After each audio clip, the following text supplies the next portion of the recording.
వేదముల గురించి పరిభాషణ.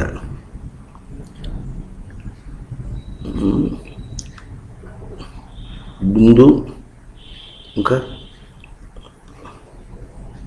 అష్టావక్రుడు వీళ్ళ పరిభాషణ మననం చేస్తున్నాం. 6వ శ్లోకం. ఎవరు? అష్టావక్రుడి యొక్క పరిభాషణ షట్ పదం మీద. వేదము యొక్క పరిభాషణ షట్ అంటే అని మనం చేసుకుంటూ వస్తున్నాం.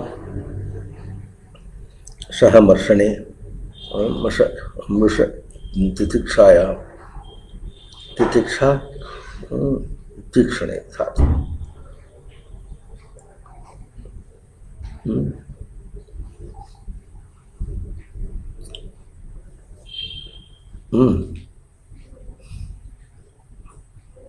మళ్ళీ మొదలు కానీ దండాల తర్వాత పెడుదురు. కానీ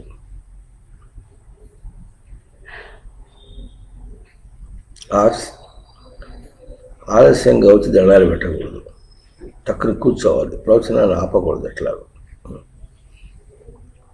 కావాలంటే తర్వాత వడ్డీతో సహా పెట్టచ్చు. మళ్ళీ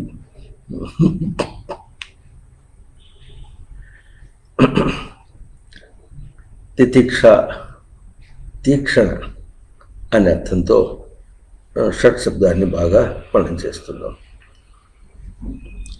తీక్షణ అంటే ఉన్నదానికంటే ఎక్కువగా పదును పెట్టడం లాగా అర్థం వస్తుంది. ఇది వేదం ఒక ఘోషగా జీవులకి మానవులకి ఇస్తున్నటువంటి విషయం. తెలుసో తెలియకో చేశాడు ఇంతవరకు.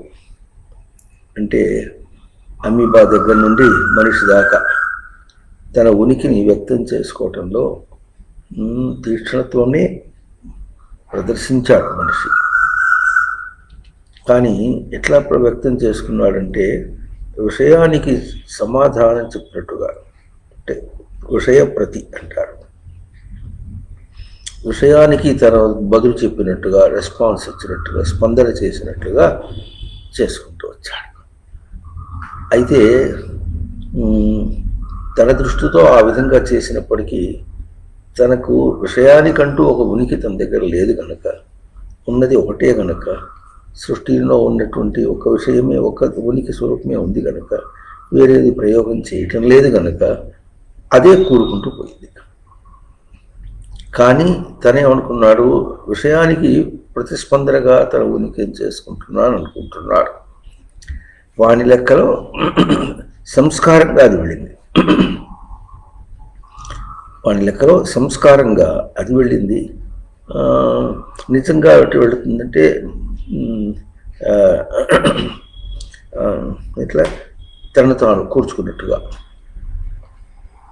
తన నిజ స్వరూపాన్ని కూర్చుకున్నట్టుగా వెళ్ళింది అన్నమాట. కనుక మనకు కావాల్సిన ఇప్పుడు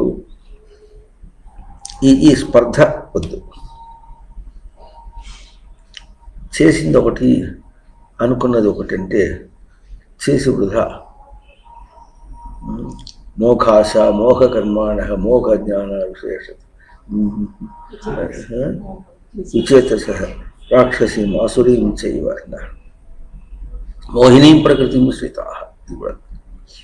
మోహినీం ప్రకృతిం మోహ వైచిత్యే కూర్చుకున్న అట్లా ఉంది. మోహ శబ్దానికి ఇప్పటికి ఇంతవరకు ఏవో అనుకున్నాం. మోహన్లో పట్టడం అంటే ఎక్కడో పడిపోయినాడని అనుకుంటాం. కానీ మోహన్లో పట్టడం అంటే ఏమిటంటే ఉన్నది కాక ఏవేవో కూర్చుకుంటూ దాని వెంబడి పరిగెత్తున్నాడు. ఇది మోహం.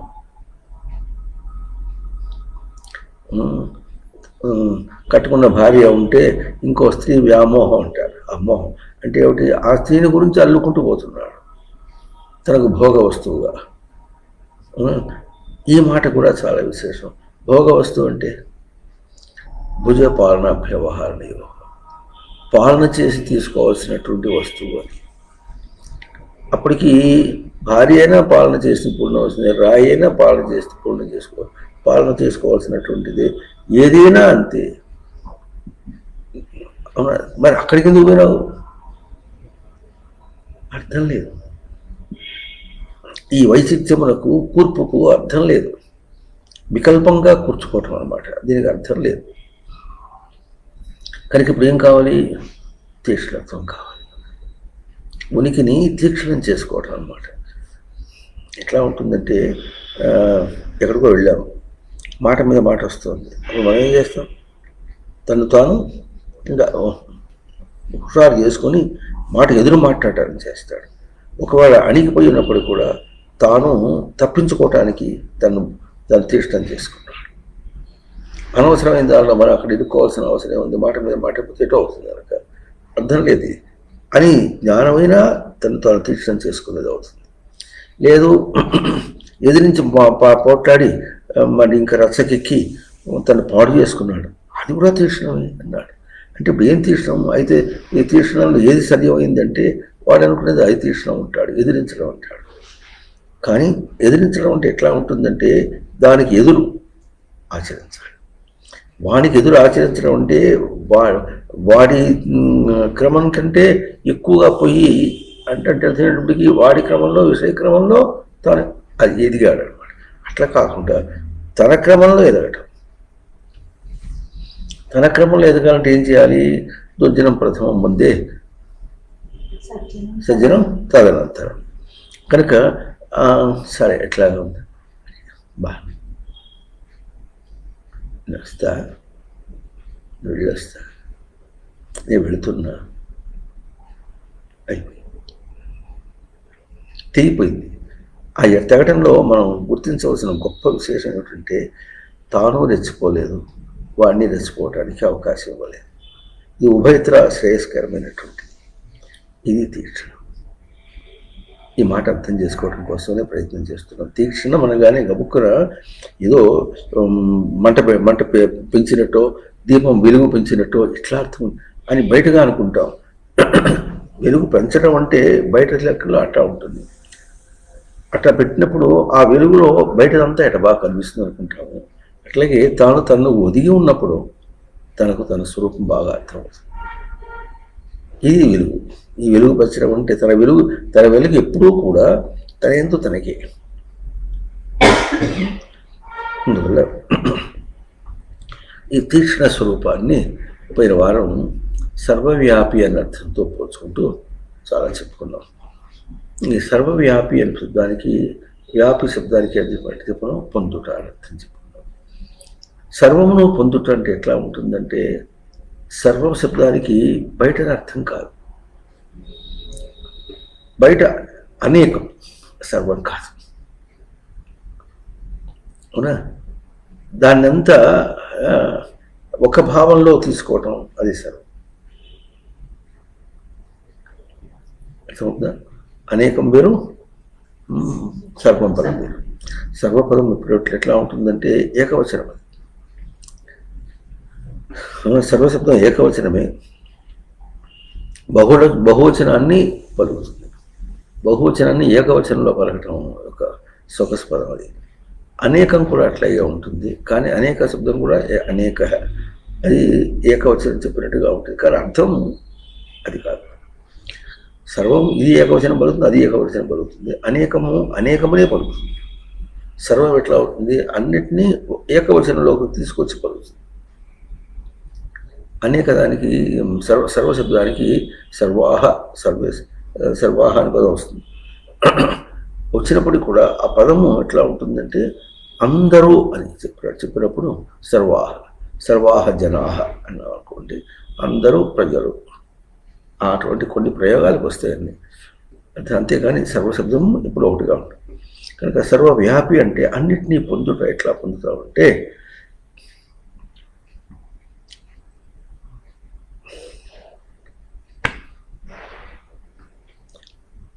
అన్నీ అని మనకు భిన్నత్వాన్ని చూపించేటటువంటి దాన్ని తీసేస్తే అక్కడ ఏముందో అది తన దగ్గర ఉంది. అవునా? అక్కడ ఏముంది? నేను గుర్తింపు. భిన్నత్వ నామరూపాలు తీసేస్తే అక్కడ ఏముంది? భిన్నత్వం లేనటువంటిది ఏకత్వమైనటువంటి స్వరూపం ఉంటుందన్నమాట. దానికి మిస్సిబిలిటీ అంటారు, చేర్చుకోవటానికి అవకాశం ఉంటుంది. నామరూపములన్నింటినీ చేర్చడానికి కూడా అవకాశం లేదు, నామరూపముల్ని తనలో చేర్చుకోవడానికి అవకాశం లేదు.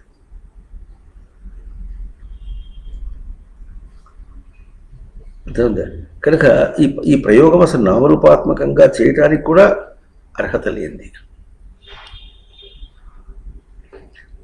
కనుక సర్వవ్యాపి అంటే అన్నిటినీ పొందుతా పొందుతామంటే అన్నిట్లో అంటే లౌకిక దృష్టిని తీసేసి విభిన్నత్వమును తీసేసి ఏ ఒక భావం ఉందో ఆ ఒక భావం తీసుకున్నప్పుడు అది ఒకటే, అది పొందుట. ఇది మనం ఏం చేస్తాము, సంసారాల్లో వ్యవహారాలు ఎట్లా చేస్తాం, సంసారాన్ని ఎట్లా ఉంటారు నా వాళ్ళు.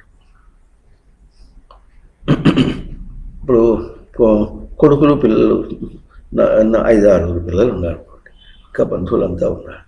దీనిలో కూడా నా అని చెప్పుకోవడానికి ముందు భర్త నావాడు అంటే ఎట్లా, నేను యొక్క స్పర్శనిస్తున్నాను అని అర్థం వస్తుంది. భర్త ఎందు నేను యొక్క స్పర్శ గుర్తించి ప్రవర్తిస్తున్నా అని అర్థం.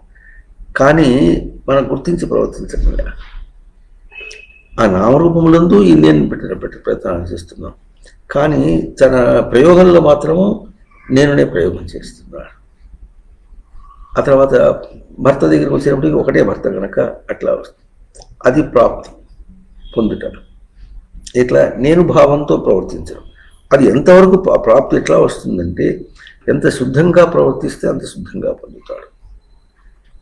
ఈ పొందడం అని ఎట్లా ఉంటుందంటే ఫర్ హిస్ కన్సిడరేషన్, తన గణనమునకు అంటే సంస్కారంలో ఎదుగుతున్నాడా పతనం అవుతున్నాడా అన్న లెక్కకు పొందుతున్నాడు. అర్థమవుతుందా? మరి అదే పిల్లలను అనుకుంటుంటే 4 పిల్లలు ఉన్నారు, 4 పిల్లల్ని మనం ప్రవర్తించేప్పుడు ఎట్లా ఉంటుంది, 4 తనకు పుట్టారు కనుక 4 తన పిల్లలే అని 4 వేరువేరుగా చూపించినప్పుడు కూడా నా పిల్లలు. ఇప్పుడు వాళ్ళలో ఇంకొక అంశం పెడుతున్నా, నా అన్న అంశం పెట్టాడు అని పెట్టేటప్పటికీ ఆ భిన్నత్వం మనకు కనిపించదు. వ్యావహారికంగా భిన్నత్వం కావచ్చు, వాడు ఇంకోటి తింటాడు ఇంకోటి తినడు, ఇటువంటివన్నీ మాట్లాడుతున్నాం. అయినప్పటికీ కూడా అది ఆ టచ్ దాన్ని మనం ఎట్లా అందుకుంటున్నాం, ఎట్లా స్పర్శ చేస్తున్నాం అంటే నేను వాడికి పిల్లవాడిని పోషించడం అని, నా పిల్లవాడిని నేను పోషించాలి. ఇది పెద్ద ఇట్లా అల్లిక, మోహజాలం అంటే కూర్చుకున్నాం, దాన్ని ఒక జాలం చేసాం. జాలం అంటే అల్లిక చేసి ఎట్లా తీసుకుంటున్నాము, దేంతో అల్లుతున్నాం అనే మాట కూడా కావాలి. అంత అల్లేవాడెవడు, అల్లబడింది అది, అల్లేవాడెవడు తానెవరు, తన నిజ స్వరూపం కాకుండా వేరే రూపంలో తాను అల్లాడు. కానీ తను ఏం చూస్తున్నాడు, అల్లబడిన దానిని చూస్తున్నాడు కానీ అల్లిన దాన్ని చూడండి. కానీ ప్రయోగం ఎక్కడిది, ప్రయోగానికి ఆధారం ఏమి, నేను ప్రయోగానికి ఆధారం నేను కనుక క్యాప్చరింగ్ ఎక్కడొస్తుంది, పట్టు ఎక్కడొస్తుంది, దాని మీద వస్తుంది. అయితే ప్రయోగం చేసినప్పుడు ఎట్లా చేశాడంటే నేను బయట ప్రయోగం చేయవలసి వచ్చింది, నేను ఈ ప్రయోగం చేయకుండా బయట ప్రయోగం చేయవలసి వచ్చిందంటే నేను ఈ ప్రయోగం చేయడం చేతకాక బయట మీద ప్రయోగం చేస్తున్నాడు. అప్పుడు రిజల్ట్స్ ఎట్లా వస్తాయి, రిజల్ట్ అంటాం మనం, ఫలాన్ని కాకుండా. అయితే దానికి ప్రతిస్పందన ఎట్లా వస్తుందంటే తనను బయట ప్రయోగంగా చేసినందువల్ల బయట ప్రయోగం తనది కాను కనుక బయట ప్రయోగంలో తాను ఎట్లా పొందలేడో చూపిస్తుంది. తన మీద ప్రయోగం చేస్తే తను ఎట్లా పొందగలదో చూపిస్తుంది. ఇప్పుడు సర్వవ్యాపి అంటే ఈ సర్వవ్యాపిని పదానికి అన్నిటినీ ఎట్లా పొందుతున్నాడు అంటే తన స్వరూపంగా పొందుతున్నాడు. ఎట్లా పొందుతున్నాడంటే అది దాన్ని పొందలేడు కనుక పొందలేని విధంగా పొందుతున్నాడు. దాన్ని దృష్టి మార్చి కేవలం నా ప్రయోగంగా చూసి నా ప్రయోగంలో నేనే వెదుగుతాను అని గుర్తించి చేసినటువంటి ప్రయోగం ఆ సర్వవ్యాపి లక్షణం వేరుగా ఉంటుంది. అట్లా కాకుండా కేవలం విషయాత్మకంగా అయినప్పటికీ కూడా తనకే తెలియకుండా నేను ప్రయోగం చేస్తున్నాడు. ఎట్లా ఉంటుంది, తెలియని స్వరూపంగానే ఉంటుంది. అది పూర్తిగా అందదు, ఇది పూర్తిగా అందదు. కానీ తన ప్రయోగం మాత్రం ఒకటే. వేదము అందుకని ఇట్లా ఆత్మ ప్రశంస అనాత్మ ఖండన రెండు విధాలుగా చూపిస్తుంది. మామూలుగా ఒక నాణ్యం ఉందంటే బొమ్మ పరుసు అని రెండు ఎట్లా ఉంటుంది అనుకుంటారు. బొమ్మ పరుసు ఒక నాణ్యానికి ఎట్లా ఉంటాయి అనుకుంటున్నాము. ఆ తర్వాత అవి ఇది ఈ పక్షం ఇటో అది ఆ పక్షం ఇటో. అవునా? అది ఎట్లా ఉంటుందో అట్లాగే ఆత్మ ప్రశంస అనాత్మ ఖండన అది ఒకే అంశం మీద అయినప్పటికీ రెండు ఎటువంటివి ఒకదానికి ఒకటి విలక్షణం. ఇది చూసినప్పుడు అది కనిపించదు, అది చూపిస్తున్నప్పుడు ఇది కనిపించదు అనేది లోకంలో చూపించదు. కానీ ఇక్కడ ఎట్లా ఉంటుందంటే ఆత్మ ఏకమప్యాస్థిత సమ్యక్ ఉభయోహ విందతే ఫలం. ఒకదాన్ని కనుక సరిగ్గా చూస్తే రెండోది అర్థమవుతుంది. ఎందుకు అర్థమవుతుందంటే ఆత్మ ప్రశంస చూస్తే ఆత్మ మీద దృష్టి పోయింది. అది అనాత్మ తప్పని చూసినప్పటికీ కూడా ఆత్మ ప్రశంసదు. అదే బొమ్మ చూసినప్పుడు బొరుసు కనిపించదు, బొరుసు చూస్తే బొమ్మ కనిపించదు. అంటే అక్కడ ఏమర్థమవుతుందంటే ఈ తీక్షణం అనే పదం ఉనికికి తీక్షణం అనే పదార్థం షట్ అనే పదం యొక్క అర్థం వ్యవహారం చెప్పలేదు బయట. అందుకని అప్రమేయం అన్నారు. ప్రమేయం అంటే ప్రమేయం లేని, ప్రమాణం లేని, దేంతోనో పోల్చి చెప్పడానికి వీలు కానటువంటిది. బయట ఏది చెప్పలేదు. అది చెప్పలేదన్నమాట. ఇప్పుడు మనం పదం తీసుకుంటున్నాం, కానీ మన జీవితం అంతా ఇంతవరకు ఏం గడిచిందో 84 లక్షల జీవరాశుల గర్భాలలో కూడా జరిగింది ఏమిటంటే అనేక జన్మలచే కబలింపబడగా విషయములన్నీ విషమందించగా చలించనిదిగా భద్రమైనదిగా నిలుపుకున్నది నేను. అవి వెళ్ళిపోవడాన్ని రుజువు చేశాడు. తాను ఇంతవరకు ఏం చేశాడంటే ఏవేవి ముట్టుకున్నాడో, నేనని ముట్టుకున్నాడో అవి నేను కాదు అని రుజువు చేసుకున్నాడంటే అసత్యం కాదు, కానీ గ్రహింపుకు అందలేదు. అసత్యం కాదు, పరమసత్యం. రుజువు చేసుకున్నాడు. ఆ రుజువు చేసుకోవడం అనేటటువంటిది ఎట్లా ఉంది? లేటంటే తనకి గ్రహింపుకు అందకుండా లోపల ఉంది. గ్రహింపుకు అందకుండా ఉన్నప్పుడు కూడా లేనిది కాదుగా. ఆ ఉన్నది ఎట్లా ఉంది? అది ఉనికి యొక్క రచన చేత అట్లా ఉందా, లేక తన ప్రయోగంలో పొందిన విజ్ఞానంగా ఉందా?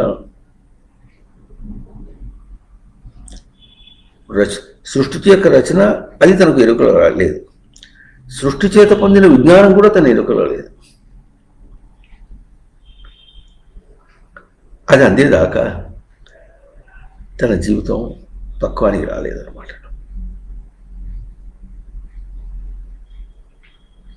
అర్థమవుతుందండి. ఒకనొక సంధ్యావందనం మంత్రం మనం 2-3 పుస్తకాలు వేసుకున్నాం వేదంలో వచ్చి సూటిగా. సంధ్యావందనం చేస్తున్నాడు అంటే ఏం చేస్తున్నాడు? సంధ్యకు వందనం చేస్తున్నాడు. ఎక్కడుంది సంధ్య? త్రికాల సంధ్య అన్నారు. మరి భౌతికంగా పోల్చుకొని ప్రాతః సంధ్య, మాధ్యాహ్నిక సంధ్య, సాయం సంధ్య అని 3 సంధ్యలు చెప్పుకుంటూ ఏవో కర్మకాండ చేస్తున్నాడు. ఆ ప్రక్రియ యొక్క అర్థం ఏమి? ఎవరు చేస్తున్నారు? నేను చేస్తున్నాను. నేను ఏం పట్టుకున్నాను ఇప్పుడు? సంధ్యావందనం చేస్తున్నా అన్నప్పుడు ఏం పట్టుకున్నా?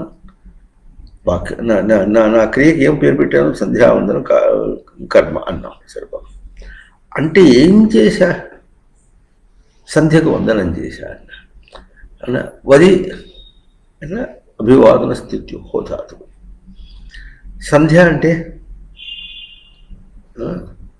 ధ్యా అంటే ధ్యానం అన్నమాట.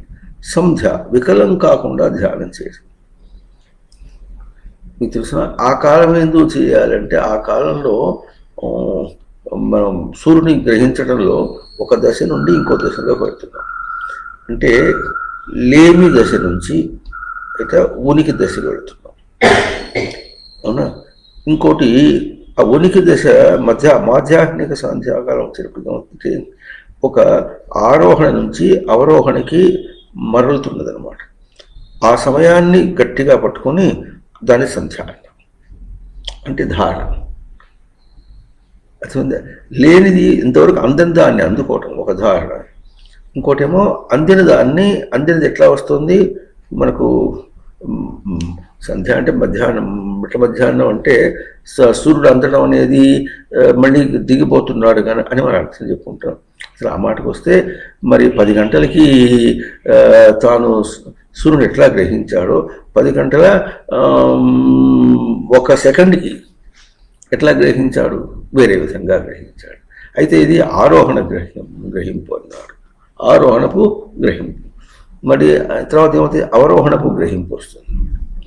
కానీ ఇదంతా పొద్దునుంచి మధ్యాహ్నం దాకా కూడా ఆరోహణపు గ్రహింపే. కానీ ఆరోహణ నుంచి అవరోహానికి మళ్ళీ పోతుంది కనుక సంధ్య దాన్ని ధారణ చేయాలి. మనకు కిటుకైనటువంటి విషయం అది. ఇది సర్వవ్యాపలోకంగా అర్థం. ప్రతి విషయం కూడా ఎట్లా వస్తుందంటే లేనిది ఉన్నట్టుగా, తర్వాత అదేమో పొందింది పోగొట్టుకునేటట్లుగా. తర్వాత ఏమవుతుంది, సాయం సంధ్య అన్నారు. సాయం సంధ్య అంటే ఏమైంది, ఇప్పటికీ ఉన్నది పోగొట్టుకుంటున్నాడు. ఆ పోగొట్టుకోవటం అనేటువంటి కూడా ధారణ. ఇప్పుడు పోగొట్టుకోవటం అంటే మన ప్రతి చిన్న విషయంలో చూడండి, లేనిది పొందాం. ఇప్పుడు ఒక ప్రవర్తనలో ఉన్నప్పుడు ఏమి లేనిది ఏం పొందాం. ఇదివరకు లేనటువంటి ఒక విషయాన్ని ఇప్పుడు పొందామని అందామా, లేక ఇదివరకు లేనటువంటి తన ప్రయోగాన్ని ఇప్పుడు పొందాడందామా, లేక ఇదివరకు లేని తనను తాను పొందాడందామా. అర్థమవుతుంది. ఈ సంధ్యా లక్షణమే జన్మ, తర్వాత మృత్యు. భౌతికంగా ఒక ఎక్కువ విస్తీర్ణం అన్నమాట. ఇది ఎట్లా ఉంది, ఒక దినం దో అవఖండనే ధాతు. అవఖండనం అంటే తాను భద్రంగా తవ్వి తను తీసుకోవటం అనమాట, తన ప్రయత్నం అనమాట. పొద్దున్నే మరి సంధ్యాన్ని తీసుకున్నామంటే ఇదివరకు లేనిది ఇప్పుడు తీసుకున్నాం. ఈ వ్యవస్థ మనకు ప్రతి చిన్న దానిలో ఉంటుంది. ఆది మధ్య అంతం అన్నమాట. ఆది అనేటటువంటిది అది ఎట్లా తీసుకుంటున్నావు, అది ఆది అంటేనే మొదలు అనుకుంటున్నాం. కానీ ఆస్మతో దీయతే. ఇదివరకు లేనిది ఇప్పుడు ఏం చేశాడు, తన స్మృతిలోకి తీసుకున్నాడు. తన స్మృతిలోకి ఎట్లా తీసుకున్నాడు, స్మృతిలోకి తీసుకోవటం ఆ దీయతే అన్నాడు. ఆ అనేది ఆ స్మృతో అనే అర్థం వస్తుంది అక్కడ. అవునా, స్మృతిలో తీసుకున్నది అర్థం. స్మృతిలో తీసుకున్నటువంటి దాన్ని మనం ఎట్లా తీసుకుంటున్నాము, స్మృతికి కంటే భిన్నంగా ప్రవర్తిస్తున్నాం. అదే ఒకనొక విషయంలో ప్రవర్తించే ముందు ఆది అని వచ్చింది, దానికి సంధ్యాకాలం తీసుకోవాలి. సంధ్య అంటే ధారణ. విషయానికి ధారణ ఏమీ విషయం కాదు. అన్వయ వ్యతిరేక న్యాయం అన్నారు. ఏది ధారణ చేశామో ఆ ధారణయే అక్కడ ప్రయోగం అవుతుంది. తన దగ్గర ఉన్నది వేరు, ఉన్నదానికి ధారణ వేరు. ఉన్నది ఎంతైనా గొప్పది కావచ్చు, తన ధారణ ఎంతవరకు తీసుకున్నాడు, ధారణను ప్రయోగం చేస్తున్నాడు అన్నమాట. ఎందుకంటే వేదము లేకపోతే ఎన్నెన్నో ఉన్నాయి, కర్మకాండలు ఎన్నో చూపించింది, ఎన్నో దేవతలు చూపించింది, ఇన్ని చెప్పవలసిన అవసరం వచ్చింది. అసలు సచైతన్య ప్రకాశ నివాస విచారణ ధ్యాన జ్ఞాన సమాధి సమృద్ధి ఆ అర్థం చెప్పేస్తే అయిపోయింది, వేరం అయిపోయింది. అవునా. ఇప్పుడు కనుక సంధ్యావందనం అనే మాట వచ్చేటప్పటికి ఈ సంధ్యాకాలం ఎట్లా తీసుకున్నాం, అది ఏమవుతుంది, ఆరోహణ. ఎప్పుడు ఇట్లా వస్తుంది, మన గీస్తే కూడా అట్లా తరంగా ఇట్లా వచ్చి మళ్ళీ ఇట్లా పోయి మళ్ళీ ఇట్లా వస్తుంది అనమాట. అట్లాగూ దానికి ఆరోహణ వస్తుంది. ఆరోహణ వచ్చిన తర్వాత ఒక చోట దానికి మలుపు తిరుగుతుంది అనమాట, అవరోహణ తిరుగుతుంది. అంటే అది సమసిపోతుంది, ఆటోమేటిక్గా సమసిపోతుంది. దీనికి ఇంకోటి కూడా సృష్టిలో ఇంకా చూపించేటువంటి ఎట్లా ఉంటుందంటే డైనమిక్స్ అని మ్యాథమెటిక్స్ ఇది ఉంటుందన్నమాట. దానిలో ఏం చూపిస్తారంటే ఏదైనా సరే మనం విసిరేసామంటే అది ఒక పారాబోలా అని ట్రేస్ చేస్తుందట, ఆ కరువుని గీస్తుందట. ఆ గీసేది ఎట్లా ఉంటుందంటే ఎంత విసిరేసామో దాన్ని మన ఇంపిటస్ అంటారు, ఎంత దానికి ఫోర్స్ ఇచ్చామో ఆ వేగం ఎంత ఇచ్చామో ఇవ్వలేమో అంత దాకా ఎగురుతుంది. అది ఎట్లా వస్తుంది, మరి ఎట్లా వేస్తున్నాం దాన్ని, భూమి యొక్క ఆకర్షణ శక్తికి ఎదురుగా వేస్తున్నాం. ఆ వేసేటప్పుడు ఏమొస్తుంది, అది ఆ పైకి వెళ్ళింది వెళుతూ అది తన బలాన్ని పోగొట్టుకుంటుంది, మన ఇచ్చిన బలాన్ని పోగొట్టుకుంటుంది. అది ఎంతవరకు పోతుందో అయినా ఎప్పటికైనా సమస్య, లోకంలో ఎప్పుడు సమస్య పోయేది. అందుకనే ఓంకారంలో ఇచ్చిన శబ్దం కూడా సమస్య పోయేది. అన్నీ ఏం చేస్తుంది, సమస్య పోయిన తర్వాత ఏముంటుందో చూసుకో, అది తను గ్రహించేది. అన్నీ ఏం చేస్తున్నాం, ఓంకార ప్రయోగం అన్నారు. ప్రయోగం చేసాం, అయిపోతుంది. అవునా, everything is prone to death. అందుకని ఆగమ అపాయన అనిత్యా తాం తితిక్షస్వ. ఇప్పుడు పదవాక్యం తితిక్ష పదం చెప్పుకుంటున్నాం మనం. అవునా, కనుక ఏం చేయాలి ఇప్పుడు? పొద్దున ఆ చేసిన ప్రక్రియ ఎక్కడుంది? మన సంధ్యావందన ప్రక్రియ ఎక్కడుందంటే ప్రతి చిన్న విషయంలో. అది మన మన చేష్టకి ఎప్పుడు వస్తుందంటే స్మృతో దీయతే, స్మృతికి ఇచ్చినప్పుడు వస్తుంది. అంటే చేద్దాం అనుకున్నప్పుడు, మన భాష చేద్దాం అనుకుని చేపట్టినప్పుడు మనకు వస్తుంది అన్నమాట. అవును, అది వచ్చి ధారణంగా వచ్చిన తర్వాత అది అది అది అది ఎంతవరకు ఉంటుంది? కొంత దూరం పోయిన తర్వాత అది అయిపోతుంది, సమస్య పోతుంది. అది పోవాలి. ఎందుకు ఇవ్వాలంటే స్మృతికి ఎంత వేగంతో ఇచ్చావు? ఏ వేగంతో ఇస్తాడు స్మృతికి? పడిపోయే వేగంతో ఇస్తాడు. ఎందుకు? స్మృతి దాన్ని పట్టుకోదు. ఎట్లా ఉంటుందంటే గోడ మీదకి బంతేస్తే మళ్ళీ ఎక్కడికి వస్తుంది? తిరిగి మళ్ళీ వెనక్కి వస్తుంది. భూమి మీద వేస్తే తిరిగి మళ్ళీ పైకి లేస్తుంది. అంతే. నాది కాదు అని నెట్టేసినట్టు. చేసినప్పుడు ఈ ప్రక్రియలో మనకి ఏం పొందుతున్నాం? ఇప్పుడు తితిక్ష ఏమి? తను తాను చైతన్యవంతం చేసుకోవడం. ఏం చైతన్యవంతం చేసుకున్నాడు అంటే ప్రయోగం చేసినప్పుడు స్మృతికి తీసుకోవటం, ఆ తర్వాత దాన్ని ప్రవర్తింపచేయకపోతే తన కాదు, దానికి అది మలుపు తిరిగిపోతుంది. ఎవరి వల్ల మలుపు తిరిగిపోతుంది? కర్త తన వల్ల అవుతుంది. కార్యం అనే కార్యరూపంలో అవుతుంది. ఇంకా దానికి అది ఆశ్రయించినటువంటి బయట పదార్థములు ఏ ఉన్నాయో, బయట భావాలు ఏ ఉన్నాయో అన్నిటినీ ఆశ్రయించి అన్నీ చనిపోయేవి, అన్ని నాశనం అయ్యేవి. ప్రయోగం చేసే తను కూడా నాశనం అయ్యేవాడే. ఉనికి స్వరూపమైన తానే ఉంటాడు, కానీ ప్రయోగం చేస్తున్నట్టు చేసి ఎక్స్పెరిమెంట్స్ అన్నమాట చేసి తను తెలుసుకోవటానికి చేసేవన్నీ కూడా నాశనం అయ్యేవి. దీన్ని గ్రాఫ్ అంటారు. గ్రాఫికల్గా చేస్తాడు మనుషులు. ఇదో పెద్ద ఇడియం ఇంగ్లీష్లో కూడా.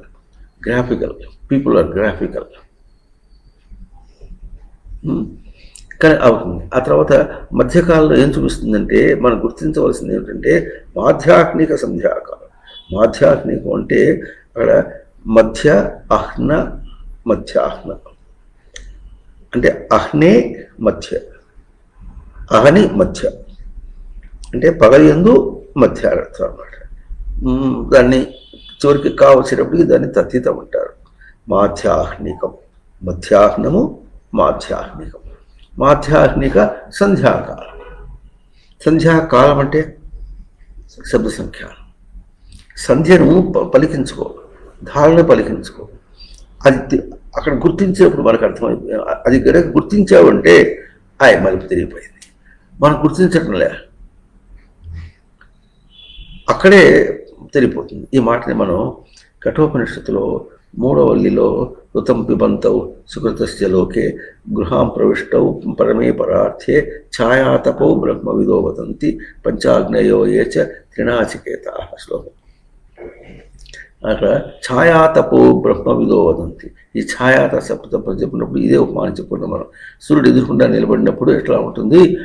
ముందు సూర్యుడు ఎదుగుతున్నప్పుడు మనకు వెనకాల మొట్టమొదట చిన్న నీళ్లు పడుతుంది. సూర్యుడు ఎదుగుతూ పోతూ ఉంటే ఎట్లా వస్తుంది? నీడ ఇంకా వెనక వచ్చినట్టుగా వస్తుంది. కానీ ఇంకొచ్చినప్పటికి నీడ కాదు, ముందే నీడ ఎక్కువగా ఉంటుంది ఎదురుకుండా ఉన్నప్పుడు. అది సూర్యుడు ఎదుర్కొంటూ పోతుంటే అవుతుంది నీడ తగ్గి తగ్గి మిట్ట మధ్యాహ్నం వచ్చినప్పటికి సరిగ్గా పాదలకి వెళ్ళిపోతుంది. అట్లాగే కూర్చుని ఉంటే ఏమవుతుంది? సూర్యుడు వెళ్ళిపోతే మళ్ళీ నీడ మన ముందు పడుతుంది. ఇందాకేమో వెనక పడింది, ఇప్పుడు ముందు పడుతుంది. ముందు పడి ఇంకా అది పెడుతున్న కొద్దీ ముందు నీడ పెరుగుతూ ఉంటుంది, బాగా చూపిస్తుంది. ఛాయాతపో బ్రహ్మవిదో వదంతి. ఛాయా తపస్సు. ఈ ఛాయ గురించి తపస్సు చేయమన్నారు. తపస్సు చేయమంటే ఎటగొట్టు. ఛాయ ఏమిటి? నాకు నేను ఛాయతో పోల్చుకోవటం ఏమిటి? దేహం ఊరికినే వచ్చింది కాదు, దేహం ఎన్నో చూపిస్తుంది. మనం కేవలం వ్యావహారికంగా వెళ్ళిపోయినప్పటికీ కూడా ఆ వ్యవహారం నుంచి తప్పించుకోవడం కోసం కావలసినట్టుగా నువ్వు సృష్టించిన ప్రతిదీ కూడా నీకు బోధాత్మకంగా వచ్చి ప్రవర్తించేటట్టుగానే ఉంది. కానీ నువ్వు భ్రాంతితో కొలుచుకున్నప్పటికీ ప్రవర్తించినప్పుడు కూడా నీకు బోధాత్మకంగానే ఉంది, కానీ నా అన్యథ వేరే విధంగా లేదు. అవునా? కనుక ఏమొస్తుంది, మధ్యాహ్నం వచ్చేటప్పటికి అప్పుడు మనం కఠోపనిషత్తులో చెప్పుకున్నప్పుడు ఏం చెప్పుకున్నాం, అట్లాగే ఉన్నప్పుడు చూస్తే ఎట్లా ఉంటుంది, నీడ వెనక్కి వెళుతుంది కాదు. ఇప్పుడు నీడ ముందేమో నీడ వెనక్కి వెళ్ళింది పగలు, మధ్యాహ్నం ఏమొస్తుంది, నీడ ముందుకు వస్తుంది. అంటే ఇందాక చూడనటువంటి నీడ మనకు అంటే మనకేం కనిపిస్తుంది, ఇప్పుడు పగలంతానేమో సూర్యుడు ఎదగటం చూసాం, సూర్యుడు వెనకెళ్ళినప్పటికీ నీడను ఎదగటం చూస్తున్నాం. కనుక ఇప్పుడు ఏం చేయాలి, వెంటనే తిరిగిపోవాలి. తిరిగిపోతే అప్పుడు ఏం చూస్తుంది, మళ్ళీ తనకు నీడ వెనక్కి వెళ్ళిపోతుంది, సూర్యుడు అస్తమయం చూస్తాం. ఇందాక ఎదుగుట చూసాం, తన నుంచి విడిపోవటం చూస్తాం అనమాట. సూర్యుడికి సూర్యుడు తనకు దగ్గరగా వచ్చాడు, ఇప్పుడు దూరం అవుతున్నాడు, ఇది కూడా చూడాలి. అదేనా చూడకుండా ఏం చేస్తాం మనం, అట్లాగే ఉంటే నీడను చూస్తాం. వెనక్కి తిరిగిపోతే సూర్యుడు దూరం అయిపోతున్నాడని కనిపిస్తుంది. అట్లా కాకుండా అట్లాగే ఉంటే అవుతుంది, నీడ పెరుగుతుంది. అంతే. నీడ ఎందుకు పెరుగుతుంది, తనకు నీడ ఏమి,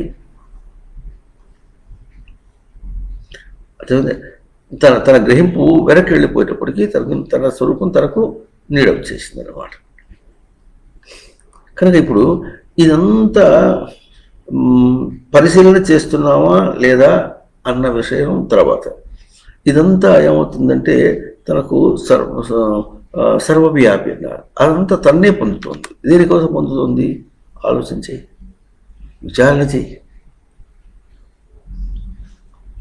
ఈ విధంగా తనను పొందినటువంటిది ఏమీ లేదు, తను పొందినది ఏం లేదు.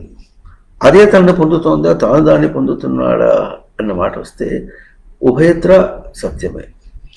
అంటే కేవలం వ్యావహారికంగా చెప్పామనుకోండి, అది తను పొందుతోంది అంటే పొంది నీ నిశ్చయంతో కట్టుబడి ఉంటుంది, నీ గ్రహింపుతో కట్టుబడి ఉంటుంది అన్నమాట. అయితే ఆ కట్టుబడి ఎట్లా వస్తుంది, నువ్వు భ్రాంతిగా నిశ్చయం చేసావు అనుకో, దానికి కట్టుబడి ఉంటుంది, అదేమో ఆ సంఘటన అంతా వెళ్ళిపోతుంది, అది మోఘ కర్మ అవుతుంది. తను చేసిన కర్మ మోఘ కర్మ, దానిలో తన ప్రయత్నము మోఘాశ. మోఘాశా మోఘ కర్మాణ, మోఘ జ్ఞాన. వాడు గ్రహింపును గ్రహించినా, వాడు జ్ఞానం అనుకున్నా అది వ్యర్థమైన విచేతస. అక్కడ చేతస్సం లేదన్నమాట. అంటే చైతన్యవంతం చేసుకోవటం అనేటటువంటిది లేదు. అవునా? కనుక ఇప్పుడు షట్ శబ్దాన్ని వేదం ఎట్లా చూపిస్తోందంటే, దీనికి అర్థం చెప్పడానికి కోసం ఎన్నో కర్మకాండలు చూపించింది. దాన్ని ఆ దృష్టితో కాకుండా మనం చేస్తున్నాం. సృష్టిలో వేదం చూపించే కర్మ అందుకనే అతోస్మి లోకే వేదేచ, లోకేచ వేదేచ. వేదమునందు సరే, లోకేచ అపి. ఎన్ని వస్తున్నాయి మనకు, వేదంలో కొన్ని కర్మకాండాలు చూపించింది అంతే. కానీ మన జీవితంలో, జీవితం అంటే తాను జీవించుటలో, ఆ జీవించుట అనే ప్రయోగంలో అన్నిట్లో ఇది కనిపిస్తుంది. శాస్త్రం ఎట్లా అర్థం చేసుకోవాలి, తన జీవితంతో పోల్చుకొని చేసుకోవాలి. శాస్త్రాన్ని తను విడిచిపెట్టేది కాదు, బయట దాంతో కూడా అర్థం కాదు.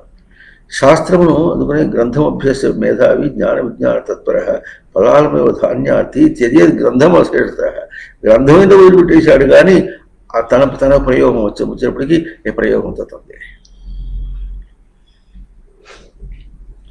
ఇప్పుడు సర్వవ్యాపి ఎట్లా, ఇప్పుడు ఎవరు సర్వవ్యాపి, ఉనికి. తన ఉనికి సర్వవ్యాపియా, తన చేతనత్వం సర్వవ్యాపియా.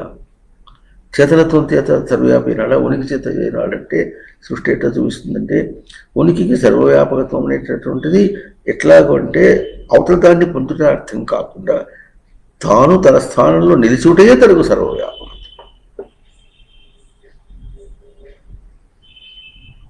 అర్థమైందా? తాను తన స్థానంలో, మొన్న ఒక పాట, ఏం పాట అంటే శివతాండవం లాగా ఒక పాట కూర్చున్నాం అనమాట. ఎట్లా ఉంటుంది? అణచివేస్తున్నది ఆత్మ అనాత్మములను, నిలకడగా నిరంతర క్రీడగా నిలకడగా చేస్తోంది. నిరంతర క్రీడ జరిగినప్పటికీ తనకు నిలకడ ప్రవర్తన లేదు. అసలు ఇది దర్శనం చేయాలి. మనలో ఒకటి జరుగుతుంది అన్నమాట. ఈ మాటలు ఏవి కూడా తనలో తన ప్రక్రియగా, తనకు దర్శనాత్మకంగా కాకుండా కించిన్ మాత్రం లేదు. తనకు దర్శనాత్మకం కాకుండా కించిన్ మాత్రం కూడా లేదు. అయినా దర్శనం మాత్రం కావటం లేదు. వెళ్ళిపోతుంది, విషయంగా వెళ్ళిపోతుంది, చేష్టగా వెళ్ళిపోతుంది, క్రియగా వెళ్ళిపోతుంది. కనుక ఇప్పుడు ఏం చేయాలి? తీక్షణం చేసుకోవాలి. అంటే తన గ్రహింపు తనకు తీక్షణం కావాలి అక్కడ. అందుకనే ఓర్చుకోవటం, ఈ పదానికి ఓర్చుకోవడం ఎట్లా అర్థం వస్తుందంటే, ఇవన్నీ ఒక్కుమ్మడిగా వచ్చినట్టుగా వస్తుందన్నమాట. ఆ ఒక్కుమ్మడిగా రావటం అంటే ఎట్లా వస్తుందంటే, మనం కాలమును సెకండ్లతో చెప్పుకుంటే ఒక్క సెకండ్ కూడా నిన్ను విడిచిపెట్టడం లే, ఒక దేశం కూడా నిన్ను విడిచిపెట్టడం లే, మనం అనుకున్నటువంటి ఒక కాలం కూడా మనం విడిచిపెట్టడం లే, ఒక వస్తువు కూడా విడిచిపెట్టడం లే, ఒక పదార్థం విడిచిపెట్టడం లే, ఒక విషయం విడిచిపెట్టడం లే, ఒక చిన్న ఆలోచన తన ఆలోచన కూడా విడిచిపెట్టడం లే, ఇతరులు ఆలోచన చేశారనుకుంటున్నది కూడా విడిచిపెట్టడం లే. తన ప్రయోగం సరిగా జరుగుతుందా లేదా, తను తాను తీక్షణం చేసుకోవడానికి సూటిగా తనకు సహాయంగా వచ్చినాయి.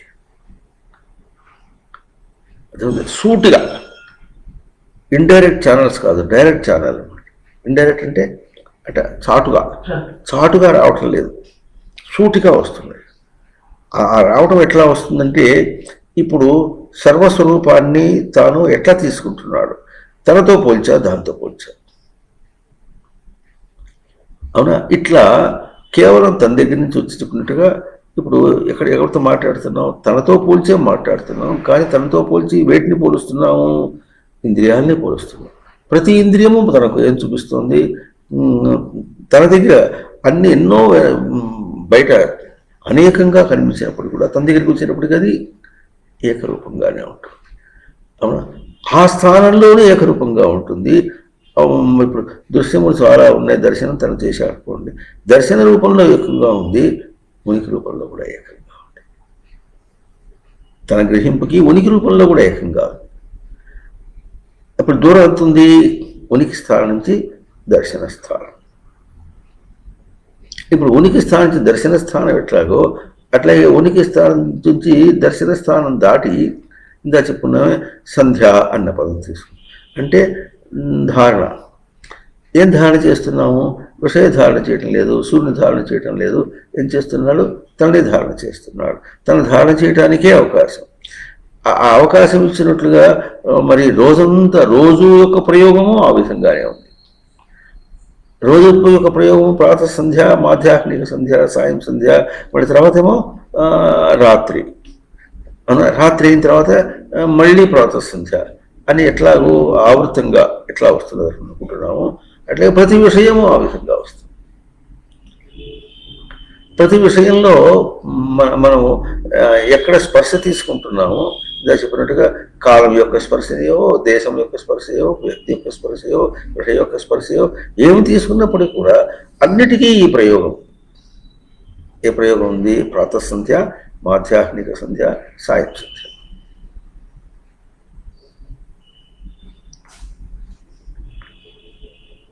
చదువుతా లేదా? అంటే ఇప్పుడు సృష్టి మనం విడిచిపెట్టడం లేదా? ఎట్లా? ప్రాప్తిని పొందేంత వరకు కూడా ఇప్పుడు సర్వమును పొందుతాడు. సర్వం తన స్వరూపం. తనకు సర్వం యొక్క వ్యాప్తి కావాలి. సర్వవ్యాపి తన స్వరూపం. సర్వవ్యాపి అని తన స్వరూపం అంటే సర్వవ్యాపం చేయాలంటే మనకి ఎట్లా ఉంటుంది? ఇక్కడి నుంచి గాలి వదిలేసామంటే ఏమవుతుంది? మొత్తం గదంతా నిండిపోయింది. అంటే ఇక్కడి నుంచి గదంతా పరుచుకుంది అనమాట అని అంటున్నాం. కానీ సర్వవ్యాపి అర్థం కాదు. ఎట్లా ఉంటుంది? ప్రతి దానిలో కూడా తన ఎంతో తాను నిలుచుంటాడు. తనలో తాను నిలుచుట అన్నటువంటి తను సర్వవ్యాపి లక్షణం. For men may come men may go but I go on for ever అని నది అంటుందట. మనుషులు వస్తారు పోతూ ఉంటారు, నేను మాత్రం నా వాటికి నేను పోతూనే ఉన్నాను ఎట్లా అంటుందో, అలాగే నేను నా వాటికి నా ఉనికిలోనే ఉన్నాను అన్నటువంటిది తనకు ఇప్పుడు ప్రత్యక్షంగా జరుగుతున్నటువంటిది. ప్రత్యక్షంగా జరుగుతున్నటువంటి దాన్ని ఇప్పుడు వ్యాప్తి అనమాట ఎట్లా వస్తుంది, ప్రాప్తి ఎట్లా వస్తుంది, జరుగుతున్న దాన్ని గుర్తించుట వ్యాప్తి. ప్రాప్తి వ్యాప్తి అన్న అతని విశేషణ ఆప్నోతి, ఇది ప్రాప్తి అంటే ప్రకర్షణ ఆప్నోతి.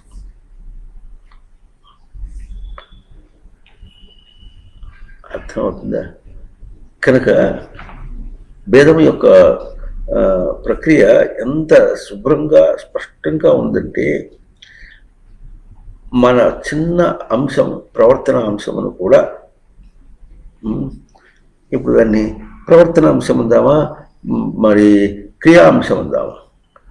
ప్రతి క్రియ వెనుక తన ప్రవర్తన అంశంగా సృష్టి లేక తన ప్రవర్తనాంశంగా తన అస్మద్భావం ప్రవర్తిస్తుంది. చేసి వెంటనే రెండింటినీ జత చేసి ఏమంటావు అంటుంది. అవును, అది ఎట్లా ఉంటుందంటే, వింటున్నారా లేదా? ఎట్లా అయస్కాంతం ఉందనుకోండి, అది తీసుకొచ్చి దీన్ని అంటించడానికి ప్రయత్నం చేస్తే అది అయస్కాంతం నాన్ మ్యాగ్నెటిక్ అనుకోండి. కాకపోతే ఏం చేస్తుంది, దగ్గరికి వస్తే కింద పడుతుంది. అంటుకునేదైతే అంటుకుంటుంది. ఎట్లా అంటుకుంటుంది? ఎట్లా అంటుకుంటుంది చెప్పండి. అంటుకోవడానికి దానిలో ఉన్న ప్రక్రియ ఏం జరిగింది? ఇప్పుడు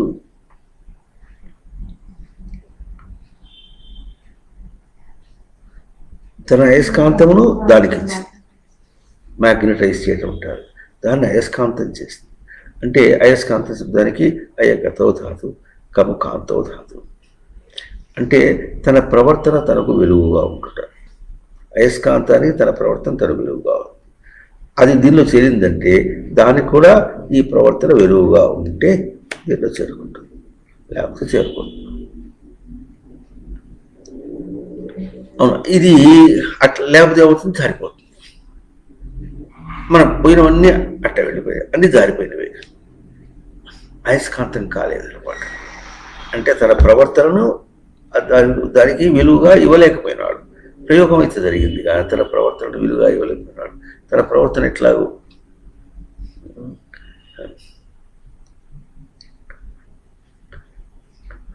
జీవుడు ఆధ్యాత్మికంగా ఎదుగుట అతనికి హరి అవతారం అంట. ఒక పాట అది కూడా రాసుకుందాం. హరి అవతారము ఆధ్యాత్మికంగా ఎదుగుట బ్రతుకు. తన అటువంటి బ్రతుకంతా తనకు హరి అవతారం. తనే హరి అవతారం. అంటే హరి అవతారం అంటే హరి అనే భావాన్ని తాను హరించుట, గ్రహించుట, తీసుకుంట, తను తాను తీసుకుంట అన్నటువంటి అంశము తనకు హరి అవతారం. తన హరి అవతారంతో ప్రవర్తిస్తున్నాడు తను తాను తీసుకున్నవాడు. కనుక ఈ విధంగా ఎట్లా ఉన్నప్పుడు తీక్షణం చేసుకోవటం అన్నటువంటి అంశము మన మీద ఎట్లా ఉన్నప్పుడు జీవంగా ఉన్నది, సాధనగా ఉన్నది, ఇంకా బాధ్యతగా ఉంది.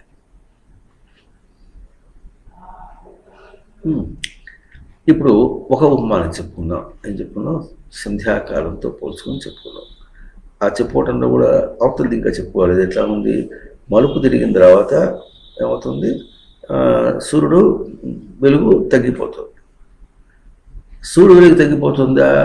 తను తిరిగిపోయినాడు, తను వెనక్కి తిరుగుతున్నాడు. భూమి తిరగడం ఎట్లా ఉందంటే జార్చుకుంటోంది అనమాట వెనక్కి. సూర్యుని చుట్టూ తిరగటంలో దార్చుకుంటోంది. ఇది కూడా మనం గుర్తించవలసిన విశేషమైంది. ఎదురుపోతోంది, ముందు అభ్యాగతం అన్నారు. పొద్దున పూట అభ్యాగతం, ఆగతం అంటే ఎదురుపోయి పిలుచుకుంటోంది.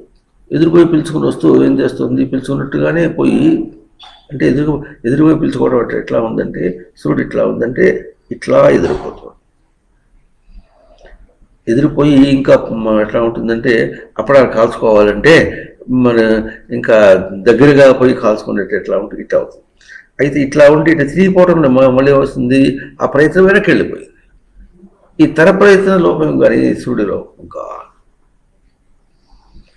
అని ఎట్లా మనకు చూస్తుందో, ఈ తన ప్రయత్నం అనే మాటగా తను వ్యతిరేకంగా ప్రవర్తించే తన ప్రవర్తన చేతనే తాను తన స్వరూపానికి దూరంగా వెళుతున్నాడు.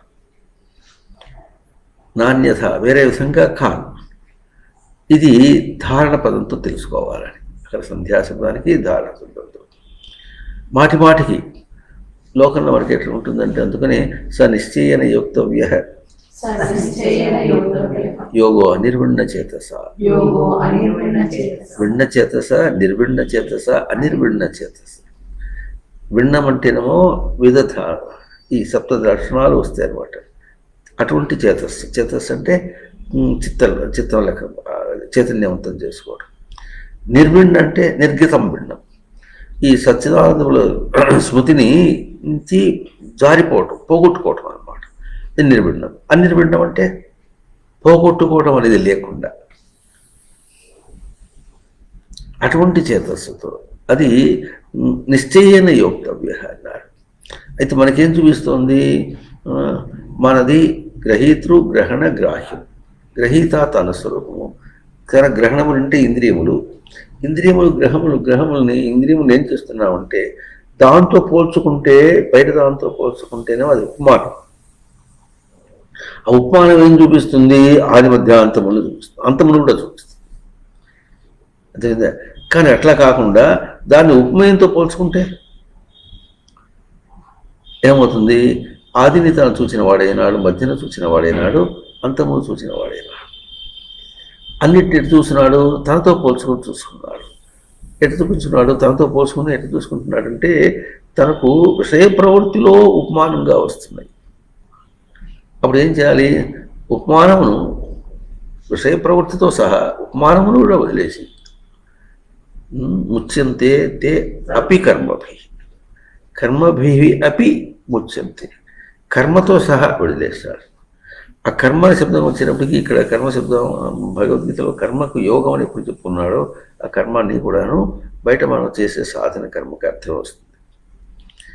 మనం చెప్పుకున్న కర్మ ఎట్లా ఉంటుంది, ఉనికి దగ్గర నుండి బుద్ధి దాకా చెప్పినటువంటి కర్మేమో శాండిల్సిన, అక్కడేమో కర్తృత్వం లేదు, భోక్తృత్వం లేదు.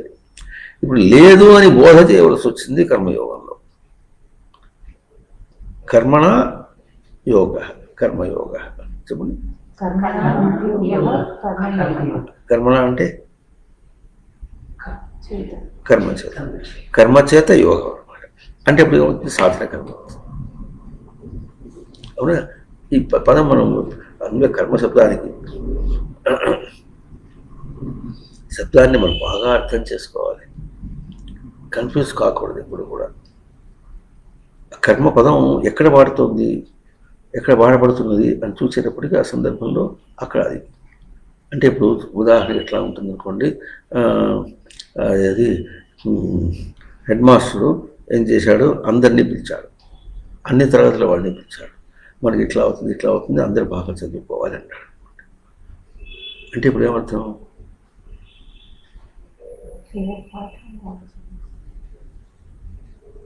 అర్థమవుతుందా, ఎవరి పాఠం వాళ్ళు చదువుకోవాలి. కనుక కర్మ చేయాలన్నాం అనుకోండి, ఏ దశలో ఎట్లా ఉంటే ఆ దశలో ఆ కర్మను ఆ విధంగా ఆచరించాలి. ఈ చదువుట అనేది తన అంశము, చదవబడే పాఠములు వేరుగా ఉన్నాయి. కనుక ఆ పాఠములను ఆధారంగా చేసుకొని ఆలంబనగా చేసుకొని తన చదువు అన్నటువంటి ప్రక్రియలో ఎదగాలి. ఈ తన చదువు అనే ప్రక్రియలో ఎదగాలి అనే మాట వచ్చేటప్పటికీ అన్ని తరగతుల వాళ్ళకి సమానమే. కానీ దానికి వాళ్ళకి ఇవ్వబడినటువంటి పాఠమేమో అవుతుంది. అర్థమవుతుంది. అట్లాగే కర్మను కర్మ అనే పదం సూటిగా అటువంటిది. విద్య, చదువు ఈ పదములు ఏమర్థం చెప్తుందో కర్మ కూడా చూపిస్తుంది. అవునా, ఇప్పుడు ఇంకెట్లా ఉంటుందంటే, కొంతమంది చెప్పడం చేత కాదు, ఫేర్వెల్ పార్టీ అని ఇస్తారు. అంటే ఇంజనీరింగో డాక్టర్ అయిపోతూ ఉంటుంది. తర్వాత ఎట్లా ఉంటుంది, కొంతమంది పీజీ కడతారు, ఇంకొంచెం ముందు ఇంకా రీసెర్చ్ వెళతారు. అవన్నీ తర్వాత ఉంటాయి. కొంతమంది సెలెక్టివ్గా వెళతారు, అందరూ వెళ్ళారు అనమాట. ఆ డిగ్రీ అయిపోయేటప్పుడు ఏం చేస్తారంటే మరి చేయాలి, ఎవరు చేయరు. మరి హెడ్ ఆఫ్ ది డిపార్ట్మెంట్ ఎవరో ఉంటాడుగా, డిపార్ట్మెంట్ లేకపోతే కాలేజీ ప్రిన్సిపాలో ఎవరో ఒకటి. ఎట్లా ఉంటుందంటే మీరు ఇంతవరకు చదువుకుంటూ వచ్చారు అంటే చదువు అని తన ప్రయోగాన్ని వేసుకుంటూ చదువుకి ఎక్కడ వేశారు, పాఠాల మీద వేశారు. ఇప్పుడు ఎక్కడ చేయాలి, మీరు ఎక్కడికి మీరు ఉద్యోగం రీత్యా బయటకు పోతారు అనమాట. అక్కడ ప్రయోగం చేయాలి, అది కూడా చదువే. చదువు ఏంటి, చదువు యొక్క ఎవరి స్వరూపం, తన స్వరూపం, తనని చదువుట ఎప్పుడు కూడా తనని చదువుట, పాఠాలు ఎప్పుడు బయట ఉన్నాయి. అసలు ఈ ప్రక్రియ మనం బాగా ఈ షట్ శబ్దానికి తీక్షణ అర్థం ఏం చూపిస్తుందంటే బయట బతుకుతున్నాం అనుకుంటున్నాం, కానీ బ్రతికి ఎక్కడుంది, తన దగ్గర. ఎందుకని ఆ పద్యం కూడా భాగవతంలో పానీయంబులు త్రావుచును కొడుచుచును హాసలీలా నిద్రాదులు చేయుచును తిరుగుచును రక్షింపుచును చున్ చున్ చున్ అని చేస్తూ సంతత శ్రీనారాయణ పాదపద్మయుగులి చింతామృతాస్వాద సింధానుండై మరచన్ సురారస్తుడు ఏతద్విశ్వం. అక్కడ ప్రవర్తిస్తూ దాన్ని మరచిపోయినాడు. నీ ఇంట్లో పుట్టి నీ వంశాన్ని నాశనం చేస్తాను, అంతేనా. బయట తిరుగుతూ బయటని విసర్జన చేస్తాను, అవునా. బయట తిరుగుతున్నందువల్ల తిరుగుతున్నప్పుడు అప్పుడు ఏమొస్తుంది, తనకు తన వాసన వస్తుంది. ఇప్పుడు చూడండి, ఊరంతా తిరిగి వస్తే నొప్పులు తన కాళ్ళకు వస్తుందా, బయట రోడ్డుకి వస్తుందా, చెప్పండి. తన కాళ్ళ నొప్పులు వస్తుంది, అర్థమైందా. అది ఎట్లాగో నిపుణుడు రావడం అంటే ఎట్లాగో ఎడ్యుకేషన్ విద్య అర్థం చేసుకోవటం కూడా తన దగ్గరే ఉంది. బయట ఎంత తిరిగినా కూడా నీ ప్రక్రియ, నీ చదువు, నీ కర్మ, నిన్ను గురించి చేసుకున్నటువంటి కర్మ అనుభవం మంచో చెడో ఏదైనా తనకే వస్తుంది, కానీ ఇంకేది రావట్లేదు, ఎవరికి బయటికి ఏమి రావటం లేదు. బయట అన్నీ జడ పదార్థములే, అవునా. నీ పిల్లలు కూడా జడ పదార్థములే, సంసారం జడమన్నారు. ఎందుకు, నా కొడుకుని ఎప్పుడన్నా వాడు జడుడు, జీవుడైతే ఆ జీవుడితో ప్రవర్తించని చేత కాలేదు. జడులతో ప్రవర్తించి నా మొగుడన్నా, నా పెళ్ళామన్నా, మా నాన్నన్నా, మా తాతన్నా, నువ్వు ఏమన్నాను, ఇంకా నా ఆస్తి అన్నా, నా రాళ్ళు రప్పలు అన్నా, నా ఇల్లు నా కొంప అన్నా, నేను తినే అన్నం అన్నా, ఏమైనా అన్నీ జడమే. ఎందుకంటే దానికి చైతన్యం లేదు. ఒకవేళ దాంతో నువ్వు స్పర్శ తీసుకున్నప్పుడు ఎందుకు తీసుకుంటున్నావు, నీ కోసం తీసుకుంటున్నావు, దానికోసం కాదు, అది కూడా గుర్తించాలి. అయితే నీ కోసం నీకు దాంతో ఏం పని, అది తెలియటం కోసం చేసుకున్నావు. అది తెలియటం కోసమైనా తన కోసమే చేస్తున్నాడు కదా, దానికోసం కాదు. అది జారిపోతుంది, తిన్నన్నం కూడా జారిపోతుంది. లోపలి దాకా దేహంలోకి వేసి మొత్తం జీర్ణింపచేసి లోపలి రక్తానికి పట్టించినప్పటికి కూడా అది జారిపోతుంది.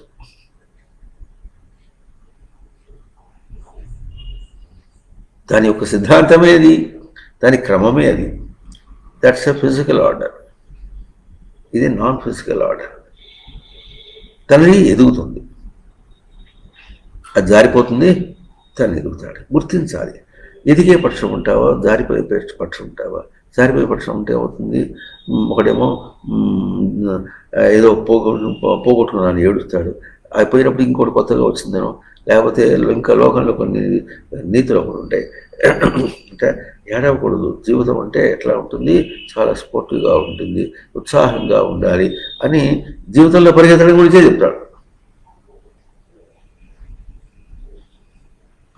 అంత వేదాంతం చెప్పి బయట ప్రయోగం మీద ఉంటాడు.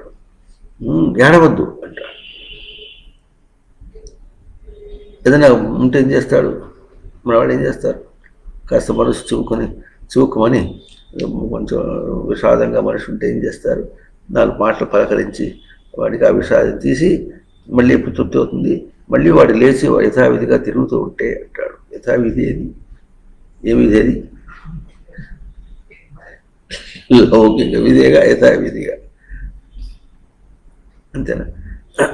దానికి కావాలంటే ఒక సినిమా తీసుకుపోయి వాటిని తీసుకుపోయి లేకపోతే కాసేపటి వ్యాఖ్యాలని తీసుకుపోయి అది ఆ వ్యాఖ్యాలు కాకపోతే ఏం చేస్తారంటే ఇంకా ఏదైనా ఉంటే డబ్బున్న వాళ్ళు ఉంటే ఏం చేస్తారు, ఫ్లైట్లోనో అదైనా తీసుకొని ఇంకో ఊరు ఎక్కడ తీసుకెళ్ళి అదైనా కాస్త ఊరితో తిప్పొస్తే దేశాలు తిప్పొస్తే కాసేపు మర్చిపోయేట్టు చేసి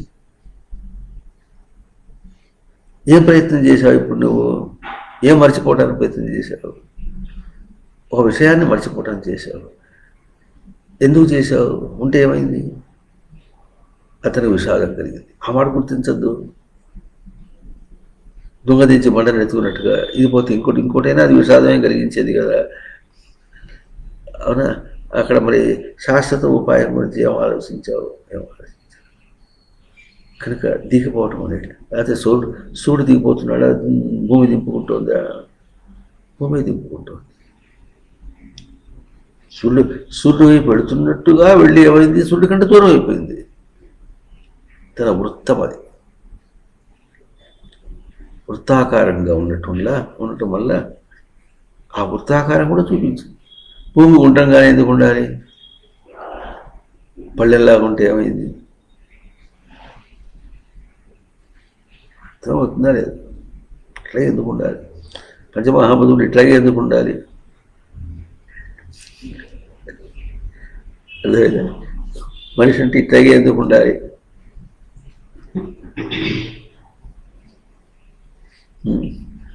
అన్నం ఇక్కడి నుంచే పెట్టలేదు కనుక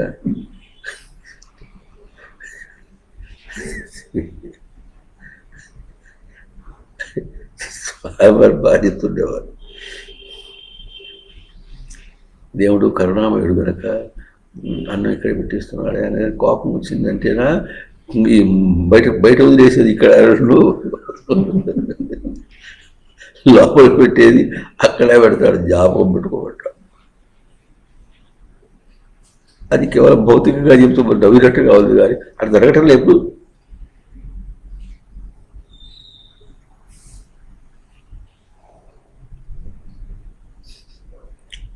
కనుక ఇక్కడ మనం తీర్చడం అనేటటువంటిది ఇది కాలంతో పోల్చి.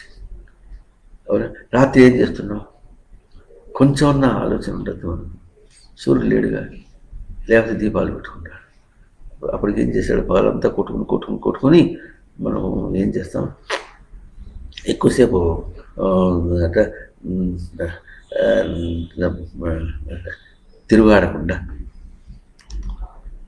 తిరుగాడకుండా ఏం చేస్తాం? 4 గంటలు తర్వాత పడుకుని నిద్రపోతాడు. అర్థం అవుతుందా లేదా? రాత్రి సాయంత్రం 6 గంటల నుంచి మళ్ళీ 6 గంటలు పగల 6 గంటల దాకా అది ఎంత రోజులో సగభాగం. ఆ సగభాగంలో ఏం చేస్తాడు? ఒక 4 గంటలు మహా అయితే 10 దాకా కాసి తిరగాడు. ఏం చేస్తాడు? ఇంకా అవసరమైతే ముందే 8 పడుకుని నిద్రపోతాడు. పడుకుని నిద్రపోయి తమగుణంలో విచారణ లేకుండా పోతాడు. ఇది కూడా మనం చూపించింది. రాత్రి అన్నాడు.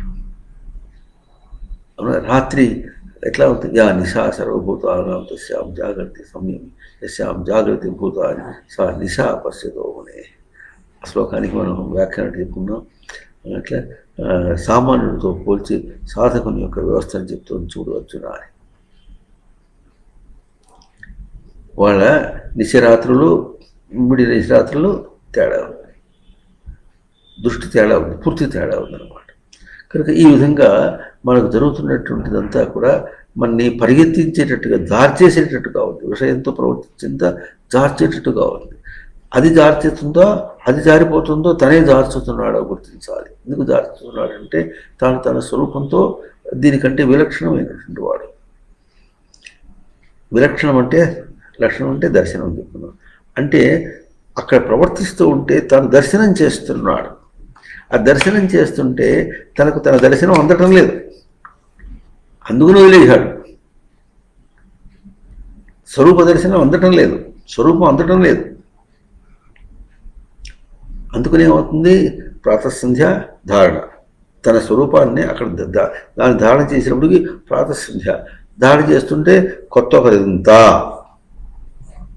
మధ్యాహ్నం 12 దాకా కొత్త ఒక వింత, తర్వాత పాత ఒక రోత.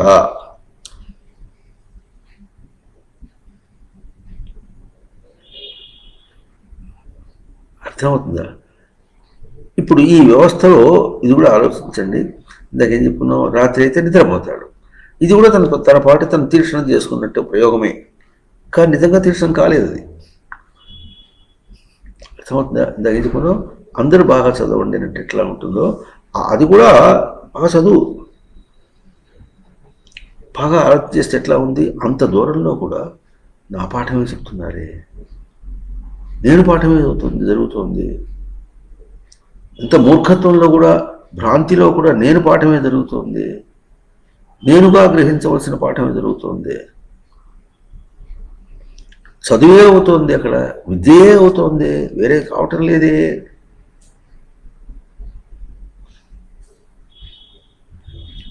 అర్థమవుతుందా? చదువే జరుగుతోంది, వేరే పాఠం జరగటం లేదు, ఎంత దూరం పోయినా జరగటం లేదు అని గుర్తించావు ఎప్పుడో, అప్పుడు తరస్థానాలతో సర్వవ్యాపి.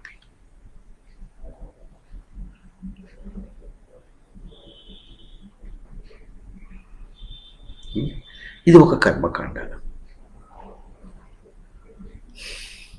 మరి ఈ కర్మకాండ ఎటు చేసేవాళ్ళు? ఇట్లా మరి రావణాసురుడు, ఇంకా అతను వాలి, వీళ్ళకి ఎట్లుంటే రావణాసురుడు ఎట్లుండేవాడు, అంత రాక్షసంలో కూడా సంధ్యాకాలం వస్తే ఎక్కడెక్కడ వారి వేసి సంధ్యావందనం వెళ్ళిపోయేవాడు. ఆ తర్వాత అది మర్చిపోయేవాడు. ఎందుకు మర్చిపోతాడు? తనకు స్వరూపం కాదు. లోకంలో మర్చిపోతున్నావు అంటే ఆధ్యాత్మికంగా ఎదుగుతున్నావు అని అర్థం, కానీ లోకంలో మనం చెల్లుబడి కాము. మన దిగులేమిటి? ఏమనంటే అబ్బాయి ఇట్లా ఉన్నాడు, పుట్టినప్పటి నుంచి ఎట్టగే ఉంటాడు, ఉలకడు పలకడు, ఏం చేయడు, ఏం చెప్పినా జ్ఞాపకం ఉండదు, చదువు రావటం లేదు, ఏదైనా విభూతి ఏదైనా పెట్టి ఉంటుంది దుంపదగా. వాడు బాగుపడుతుంటే వాడు ముద్దయ్యట్లా ఉన్నాడా లేకపోతే చైతన్య స్వరూపమై అవుతా ఉన్నాడో కనుక్కో ముందు. వాడిని మతి చెడిన వాడన్నట్టుగా అనుకుంటాం మనం. మతి అంటే తెలియదు, చేయడం అంటే తెలియదు. పెట్టగలిగితే పెట్టు, లేకపోతే వదిలేసి. ఎట్లా బతుకుతాడు అది బతుకుతాడు. ఇట్లా బతుకుతావురా ఇట్లా ఉంటేను. రేపు నీ పిల్లని దుంపదగా వాడి కూడా పెళ్ళ అంట కట్టి నాటకం చూస్తాడు దుంపదగా. పుట్టినవాడికి పొందుపడాలి, దాన్ని తీసుకొస్తే యువతను తీసుకొచ్చి వాడికి అంట కడితే ఎట్లా ఉంటుంది? కన్నె చెర విడిపించాలి. కన్నె చెరని ఎవడు చెప్పాడు? మంచి పని చేశా. ఏం చేశాను? కన్నె చెర విడిపించాను.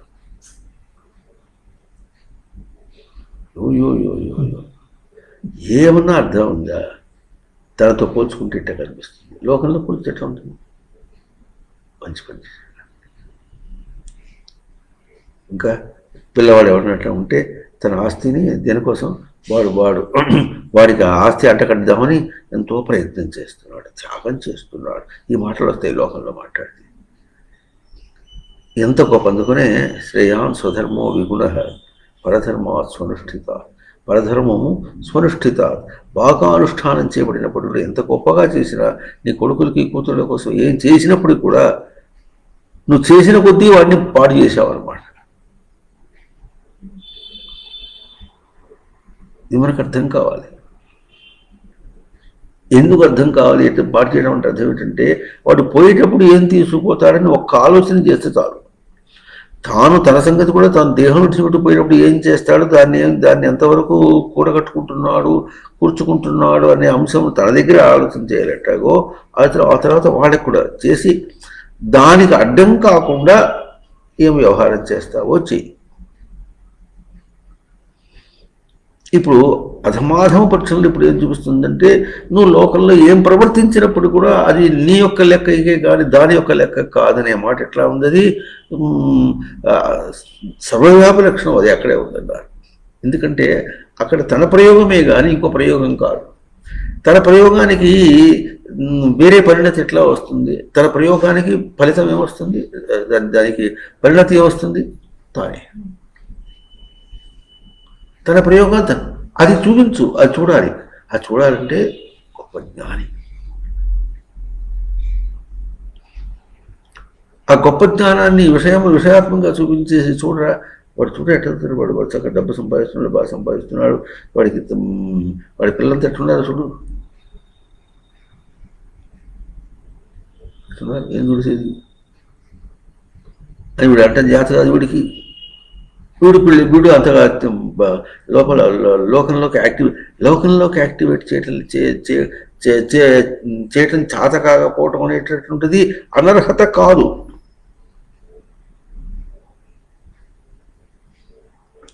అర్థమవుతుందా? లోకంలో తెలివి సంపాదించినంత మాత్రం చేత అనర్హత కాదు. కానీ అది ఆ జడత్వం యొక్క స్వరూపాన్ని పోషించుకుంటూ అట్టా ఉంటున్నాడా, లేక తన చైతన్యాన్ని తను దర్శనం చేసుకుంటూ ఉంటున్నాడా? తన చేతను తను తెలుసుకుంటే ఈ సర్వవ్యాపక లక్షణం ఎట్లా ఉంటుంది? పూర్ణంగా ఉంటుంది.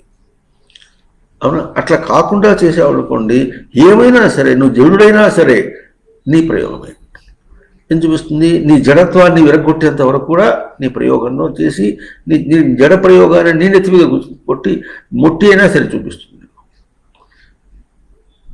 మనందరం చెరప్రాణులు. తన ప్రవర్తనను తానే తీసుకునేవాడు.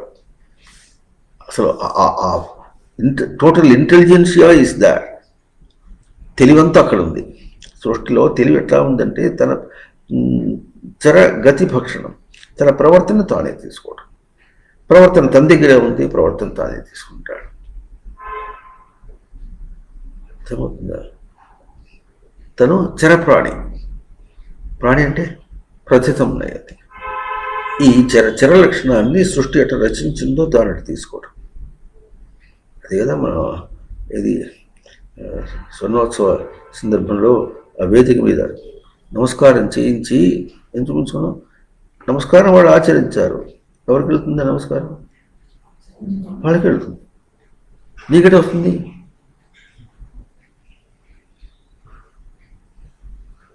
నీకేమొస్తుంది? అయ్యా నీ సమక్షంలో నేను నమస్కరిస్తున్నాను అంటే అదేమిటి? నీ సమక్షంలో నన్ను నేను ఒదిగొట్టున్నాను అర్థం.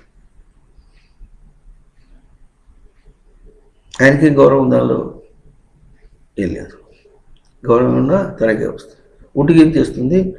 ఇంకా అక్కడి నుంచి మనకి ఏదైనా జ్ఞాన బోధకు రాగలిగితే ఆ బోధ తీసుకొని ఇంకా ముందు పెట్టడానికి వెళ్తాడు. అర్థమవుతుందా? అది తనకు గొప్పతనం ఉంటే ఎట్లా అవుతుంది? నీలాగా ఉన్న సూర్యుడుగా అహంకరిస్తున్నాడా? తన కిరణం లోకమంతా ఇచ్చాడు కానీ ఆయన అహంకరిస్తున్నాడా? లేదుగా.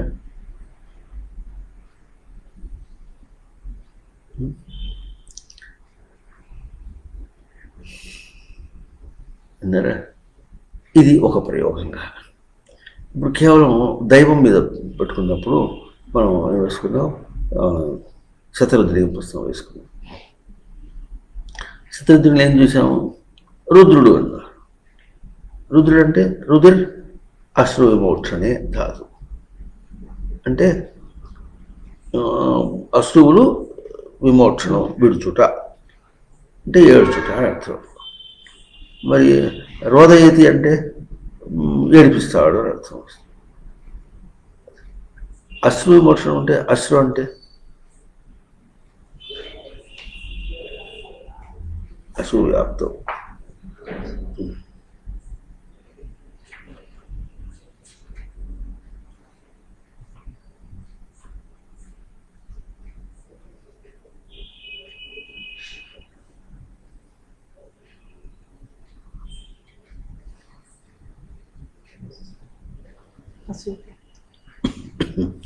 అశ్రు విమోక్షణ అంటే వ్యాప్తిని విమోక్షణ విడిచేయడం.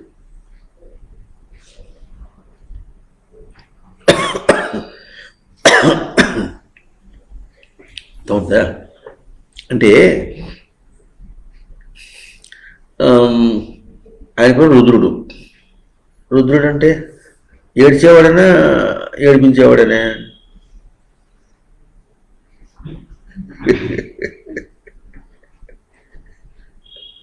చెప్పండి, ఏడ్చేవాడనే ఏడిపించేవాడనే? భాష అట్టగే తమాషా ఆడిస్తుంది.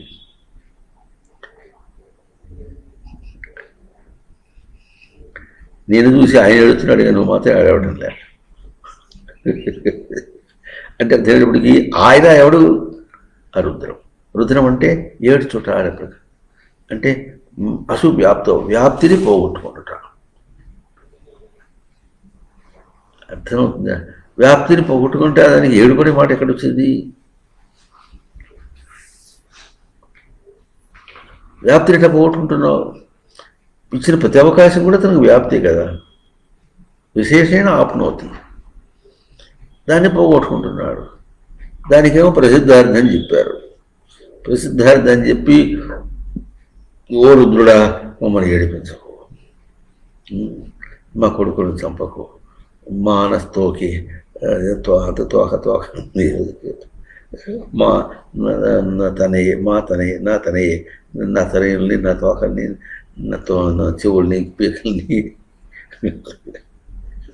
వాటిని చంపకు చంపకు, ఏడిపించకు ఏడిపించకు అని ఏమన్నా అర్థం ఉందా?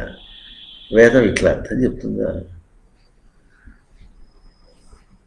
తీక్షణం ఏది అక్కడ అర్థానికి లేదు. నమస్తే అస్తు రుద్రరూపేభ్య, రుద్రరూపేభ్య నమస్తే. ఏం ఏడిపిస్తాడు? మనం ఏడిపిస్తాడు పదాన్ని చెప్పుకున్నాం. అట్లా కాకుండా మన పుస్తకంలో అప్పటిదాకా ఏడిపిస్తాడు, అది ఎట్లా ఉందో మరొకసారి చూసుకుంటే అని తెలియదు. అక్కడ అశ్రు విమోక్షణే అర్థం చెప్పారు. మరి రుద్రుడు అంటే వ్యాప్తిని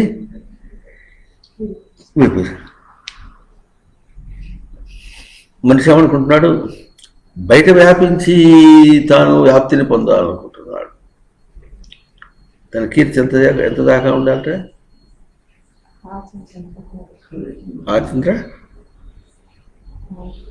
ఆచంద్ర తారకమా ఆచంద్ర అర్కమా? రెండూ కరెక్ట్ ఏదో చెప్పచ్చు. ఆచంద్ర తారకం అంటే చంద్రుడు తారలు ఉన్నంత వరకు అని, ఆచంద్ర అర్కం అంటే చంద్రుడు సూర్యుడు ఉన్నంత వరకు. తర్వాత పోతే పోన్లే అన్నట్టు, పోతే పోన్లే ఆ మాట అంటలేదే. కనీసం చంద్రుడు ఉన్నంత కాలం ఉన్నా ఉండద్దు, అంత దాకెందుకు? తన దేహం ఉన్నంత కాలం ఉన్నా ఉండద్దు. తన విగ్రహాన్ని అక్కడ నిలబెట్టాడు, తను ఎదురుకుండానే అది కాస్త కూలగొట్టారు. అర్థమైందా? వాళ్ళ దాకా కూలగొట్టింది దేనికి? పెళ్లి కాగానే ఏం చేశారు? ఇద్దరు పెళ్లిపీటల మీదనే ఫోటో తీసుకున్నారు ఒకటి. ఆ తర్వాత ఏమో ఆ పెళ్లిపీటల మీద ఫోటో ఎట్లా ఉంటుందంటే, ఏమిటో వాళ్ళంతా బలవంతంగా అదిదో కడతారు. మనకు స్వేచ్ఛగా మోడర్న్ ఫ్యాషన్గా కట్టుకుంటే ఎట్లా ఉంటుందని మళ్ళీ మోడర్న్ ఫ్యాషన్గా కట్టుకొని ఆ ఫోటో పెట్టుకున్నారు. మళ్ళీ అయినా పెళ్లి చేసుకోవడానికి బాగుంటుంది. కొంతకాలం అయిన తర్వాత వాళ్ళిద్దరికి బడిసింది అనుకోండి, ఇప్పుడు ఆ రెండు ఫోటోలు ఎట్లా కనిపిస్తే వాళ్ళకి?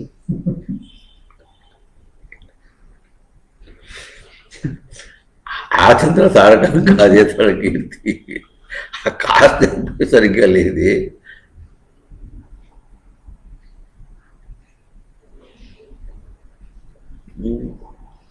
ఒక ఆయన ఏం చేశారు తెలిసి మీకు? కూతురు పుట్టింది, కూతురు పుడితే ఏడుస్తుంది, ఏడుపుని రికార్డ్ చేశాడు. ఎందుకు రికార్డ్ చేశాడంటే ఏం చేయాలి? మరి నవ్వుతుంటే రికార్డ్ చేస్తే అది తీరు వేరుగా ఉంది. ఆ నవ్వు ఎంతసేపు నవ్వుతుంది? మా పక్కన అమ్మాయి ఎప్పుడు నవ్వుతుంటే ఎందుకు ఈ మధ్య నవ్వుతుంది, ఏడుస్తుంది. మరి ఏం చేస్తున్నారు? ఏమైనా రోగం వస్తే ఏదైనా మందు పడుతున్నారో ఏం చేస్తున్నారు? బలవంతం చేస్తున్నట్టుంది. ఆ బలవంతం చేస్తుంది, లేకపోతే తర్వాత మళ్ళీ ఆడుకుంటుంది. ఇప్పుడు ఇప్పుడు ఏడాది దాటి ఉంటుంది. ఆ పిల్ల ఏడవగా ఎప్పుడు వెళ్ళా. ఈ మధ్య ఏడుపు బాగా అనిపిస్తుంది. ఆ నవ్వినా ఎంతవరకు నవ్విందంటే ఏదో పసితనం కనుక ఒప్పుకున్నాం, బాగానే ఉంది కనుక. ఇప్పుడు ఈ ఈ మూర్ఖుల చేతిలో పడి ఏమవుతుంది? వాళ్ళ వాత పడి వ్యవహారంలో వెళ్ళేప్పటికీ ఇంకా తన ప్రయోగం వస్తా పతనం అయిపోయింది.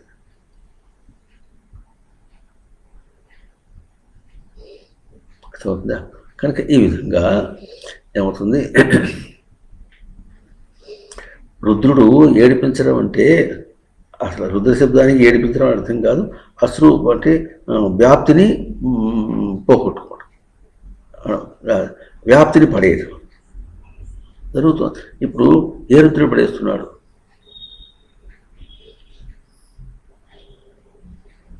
ఇప్పుడు ఇక్కడికి వచ్చిన శ్రవణం చేసిన వాడు ఇంటికి ఎట్టపోతారు? ఏ రుద్రుడు తీసిపోతున్నాడు మిమ్మల్ని ఇంటికి?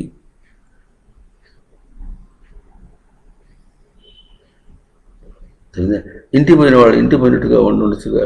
ఇక్కడ ఇక్కడ ఇక్కడ ఇక్కడ ఉంటే ఏదో అతను చేడు జరులు పాకుతాయని కొంపపోయినాడు. ఆ కొంపపోయిన తర్వాత ఎట్లా ఉంటుంది? సుఖమా దుఃఖమా? అది ఏంటంటే గిల్లుతూ ఉంటే తోస్తుంది.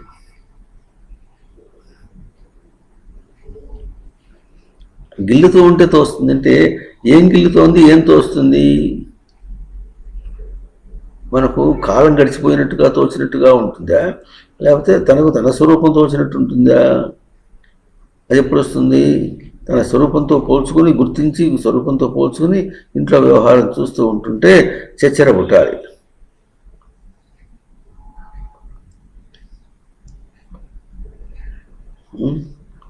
ఇట్లా పద్యం ఎట్లా? అచ్చపు చీకటి వెంబడి గ్రహవ్రతులై విషయ ప్రవిష్టులై చచ్చుసు పుట్టుచును మరల చర్వత చర్వణులైన వారికి చచ్చెర పుట్టునే అన్నాడు. చచ్చెర పుడుతుందా? పరులు చెప్పిననైనా నిజేచ్ఛనైనా, ఏమిచ్చిననైనా, కానలకు నేగిననైనా నిజేచ్ఛనైనా వస్తుందా?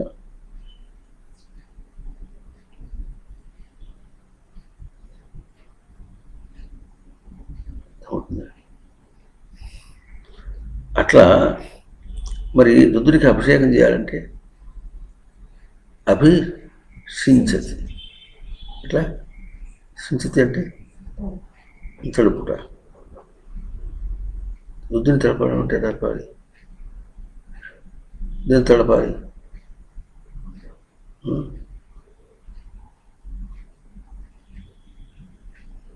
అని వీడు అనుకున్నాడే కానీ ఆయనకేమో నెత్తి మీద గంగ పెట్టాడు. అంతేనా? నెత్తి మీద గంగ ఉంది. నెత్తి మీద గంగ ఉన్నప్పుడు వీడియో తడుపుతాడు. ఇంకా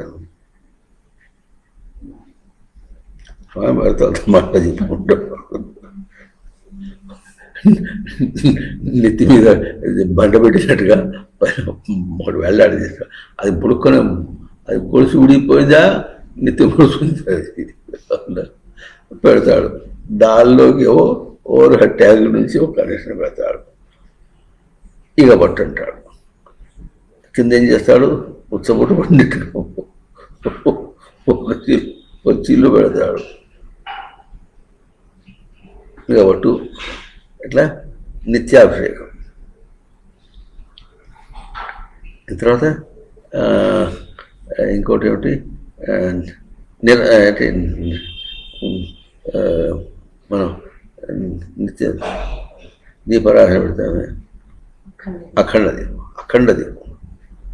ఖండం కాకూడదు. అది అవునా? వెలిగించినప్పుడు ఏం చేస్తాడు తెలియదుగా. మన వాళ్ళు ఏం చేస్తారు? ఆ ఒత్తిని తీసి ఇంకో దాన్ని పెట్టుకొని ఆ తర్వాత దీనికి కొత్త తీసి ఇంత చేస్తారా? ఆ దీపాన్ని ఎప్పుడు ఆర్పకుండా చేస్తారు. ఆ ఒత్తి అట్టగా తీసి పెట్టుకొని అది చేసిన తర్వాత ఇది మళ్ళీ కొత్త వేసిన తర్వాత అది తనంతా తానే ఆరిపోతుంది. ఆరిపేస్తారా? వెనక్కి పెడితే తొందరగా ఆరిపోతుంది. అంత మాత్రం ఆలోచించద్దు. అఖండ దీపారాధన. ఇంకోటి ఏమిటి? నిత్యాభిషేకం. అంత లక్షణంగా చేసి నీ బొట్టు నీళ్ళ కోసం నీ గంగాధరుడు కాస్త గుసురాడా. నీ బొట్టు నీళ్ళకి గంగాధరుడిని బొట్టినట్టు అర్థం చెప్పుకున్నావు, నీడనట్టు అర్థం చెప్పుకున్నావు నీవు.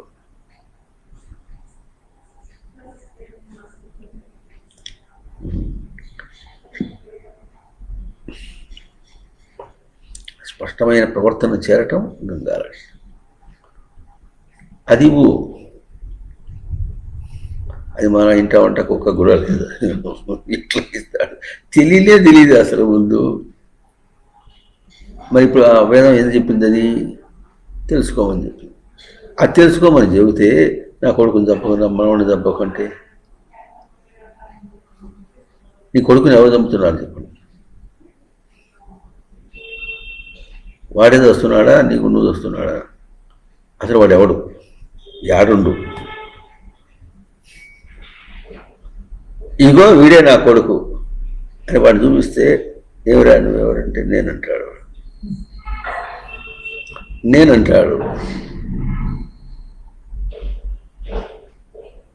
నీ కొడుకు అంటాడు.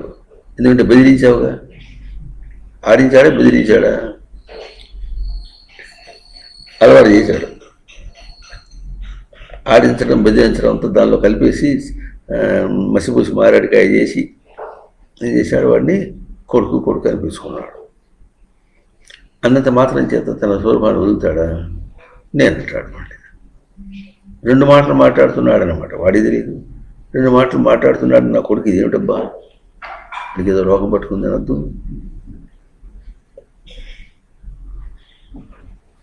లేదా ఏదైనా ఒక రూపంతో మాట్లాడితే అర్థం ఉంది. 2 రూపాయలతో మాట్లాడుతున్నాడు నా కొడుకు, వీడికి ఏదో ఈ మధ్య రోగం వచ్చింది. కనీసం దశరథుడు ఇటు రెండుగా మాట్లాడుతుంటే రోగం వచ్చిందని రాముడి గురించి ఏదో చెప్పుకున్నాడు. అట్టానా అనద్దు. ఏమర్థమైంది ఇప్పుడు నీకు కర్మకాండ? వేదం చెప్పించినట్టు చూపించినట్టు కర్మకాండ ఏమర్థమైంది?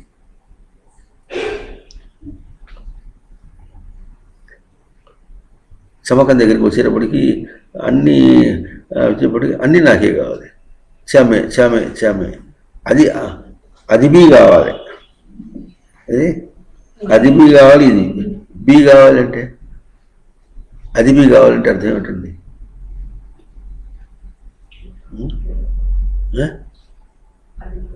కూడానే. బి అంటే కూడా కాదే. హిందీలో కూడా బి అంటే కూడా కాదు. కూడా అంటే హిందీలో ఏం పదం? బి వత్తదు. బి అంటే బీబీనా?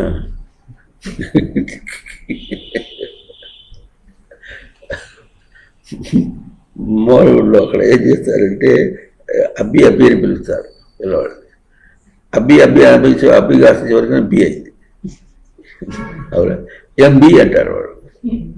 ఏం అబ్బి అంటానికి ఎంబి అంటారు.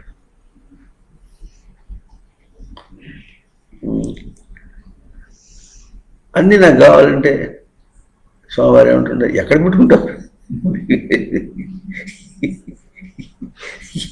ఈ మాట తోచలేదు వాడికి. అసలు అడుగుతున్నాడని కూడా లేదు. అసలు వాడు అడిగితేగా.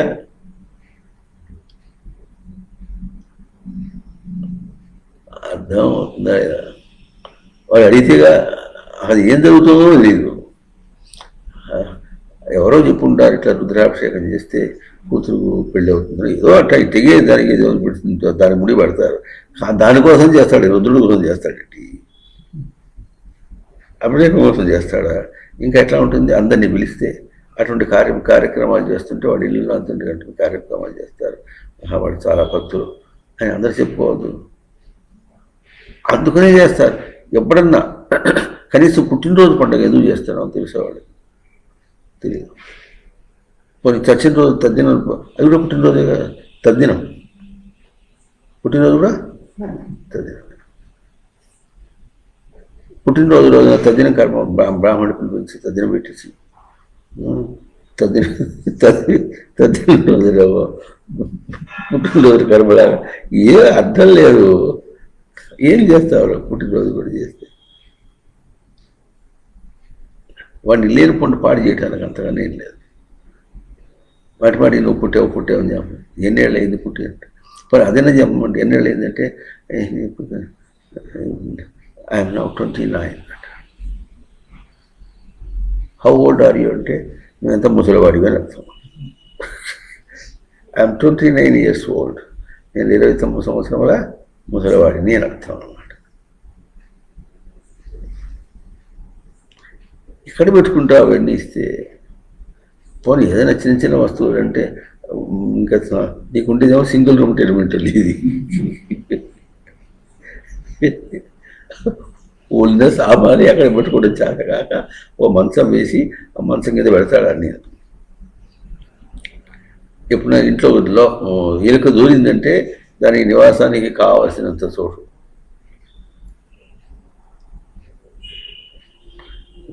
అన్నీ నాకు కావాలంట. నీకు ఇంతకీ అవి కావాలా, రుద్రుడు కావాలంటే త్రైవిద్యామాం సోమపా పూత పాపా యజ్ఞేరిష్ట్వా స్వర్గతిం ప్రార్థన. యజ్ఞే మాం ఇష్ట్వా అవుతుందా, యజ్ఞముల చేత నన్ను పూజించి స్వర్గతిం ప్రార్థయంతే. వీడు తెలియమో నీకు అర్థం అవుతుందా అర్జున? నన్ను పూజించి నన్ను అడగరు, నన్ను కావాలనరు. పూజేమో నాకు, నేనేమో వాళ్ళకి యజ్ఞ స్వర్గాన్ని పంపించాలంటాడు. మధ్యలో నాకెందుకు తడసాక్ష్యం? ఆ స్వర్గాన్ని పూజి ఆ స్వర్గాధిపతి చేస్తే అయ్యో వస్తువు తెలుస్తుంది. తే పుణ్యమాసా కనుక ఏం చేస్తారు? తే పుణ్యమాసాద్య సురేంద్రలోకం అశ్నంతి దివ్యాన్ దివి దేవభోగాన్ తే తం భుక్త్వా స్వర్గలోకం విచారం క్షీణ్య పుణ్యే మధ్యలోకం విశంతి. అయిపోయాడు. బట్టి గిన్నె కట్టేస్తారు. మరి మన పుస్తకంలో ఏం చెప్పుకున్నాం? 385 పదములు ఉండే చమకంలో 385 పదములకి శివశబ్దాన్ని రుద్ర శబ్దానికి నిర్వచనం చేసుకొని ఆ రుద్రుడు నాకు కావాలి. తనలో శివాంశములు అన్నీ ఉన్నాయి, రుద్రాంశములు అన్నీ ఉన్నాయి, అది నాకు కావాలి. మనం 385 చెప్పుకున్నాం అనుకుంటున్నాం. మరి సహస్రనామం ఉంది, శివ సహస్రనామం ఉంది, అంటే ఎన్ని? 1000. 385 1000 ఉన్నాయి. మరి 1000కి ఆ 1000 రూపాల్లో చూపించినప్పటికి కూడా నీకు ఇంకా అర్థం కాకపోతే ఎట్టా? 1000 రూపాయల్లో సూర్యుని చూపించినా అర్థం కాలే, 1000 రూపాయల్లో నారాయణ చూపించినా అర్థం కాలే, 1000 రూపాయల్లో లక్ష్మిని చూపించినా నీకు అర్థం కాలే, 1000 రూపాయల పార్వతిని చూపించినా నీకేం అర్థం కాలే. మరి 84 లక్షల జీవరాశుల గర్భాల్లో పుట్టడం అంటే ఏమిటో, సావటం అంటే ఏమిటో చూపించినప్పటికీ ఇంకా అర్థం కాలే. ఎట్లా? జడులం చేసిన బ్రహ్మ తన్ను చెప్పండి. జడులం చేసిన బ్రహ్మ తన్ను దృఢమే జీవంబునో చెల్లరే చలితం బౌటే ఎరుంగరు ఈ కపట సంసారంబు నిక్కంబుగా తలంతురు.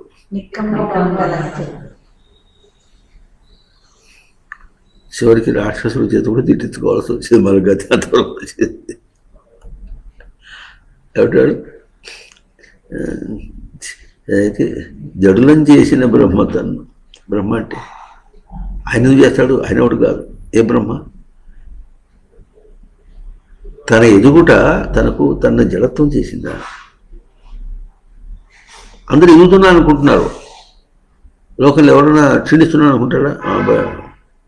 ఏదైనా ఉంటే ఆ గతి నీకు పట్టుకాక కానీ నీకు పట్టుకాక అంటాడు, కానీ నాకు మాత్రం లేదంట.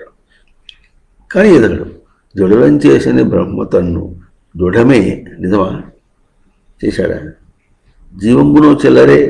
వాడు జీవము అన్న పదాన్ని చెల్లరావాడు. ప్రాణధారణ లేదా?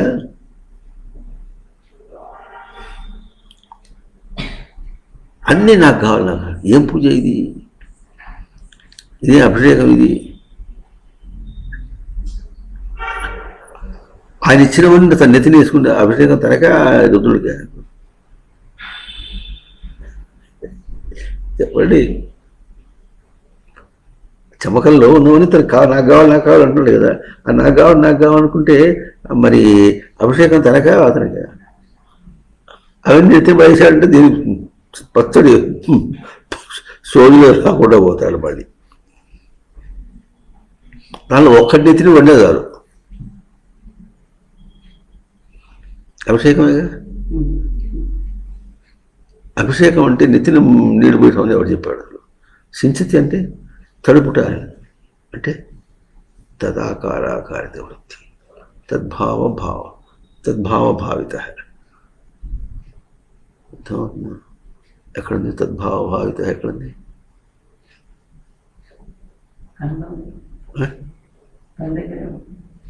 శ్లోకం ఎక్కడుంది పదం వాక్యం?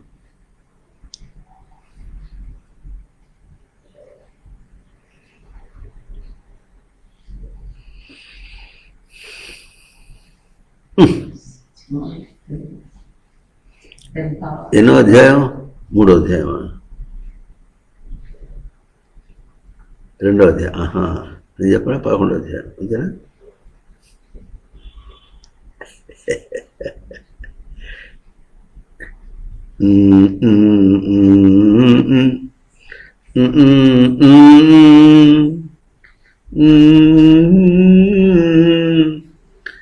కళేవరం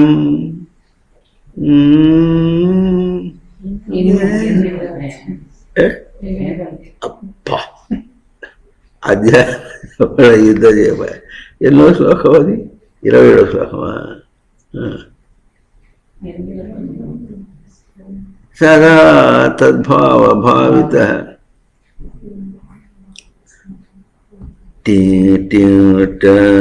ని ఎం వాపి భలే కొత్తగా మీరే రాసినటువంటి శ్లోకం. వ్యాసుడు ఏం రాస్తున్నాడు, మీరే రాసేసారు ఇప్పుడు శ్లోకం. ఎం వాపి స్మరన్ భావం త్యజంతే కళేవరం తం తమేవ ఇతి కౌంతేయ సదా తద్భావ భావిత. ఆ భావాన్నే భావించడం అనమాట. అది ఎట్లా సేచనం అంటే తడుపుట అంటే అర్థం అది. లేకపోతే ఏముంది కనుక పసిపిల్లని కాళ్ళ మీద పడుకోబెట్టి నీళ్లు పోస్తుంటే ఓ దేవు దేవు దేవు దే దే దే దే అంటుంది.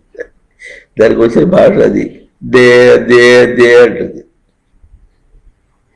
అప్పుడు సముదాయించి అబ్బో అబ్బో అబ్బో ఎంత మురికిపోతుంది చూడరా అంటే అటు చూస్తాడు వాడు. మురికి అంత పోతుందని ఏడుస్తున్నాడు అంటాడు. ఇట్లాంటి చమత్కారాలు వేసి తను చాలా గొప్పగా చేసి అనుకుంటుంటాడు. చలోక్తులు విసిరాలనుకుంటాడు. తీక్షణం కాదు, తను తాను పొందలే. ఇప్పుడు తీక్షణ కనీసం బయట ప్రయోగంలో తీక్షణమును పొందాలనుకుంటుంటే బయట ప్రయోగంగా తీక్షణం పొందినప్పటికీ కూడా అక్కడ నీకు ఎంత పొందావు నువ్వు? నెగిటివిటీ వస్తుంది, వ్యతిరేకత వస్తుంది,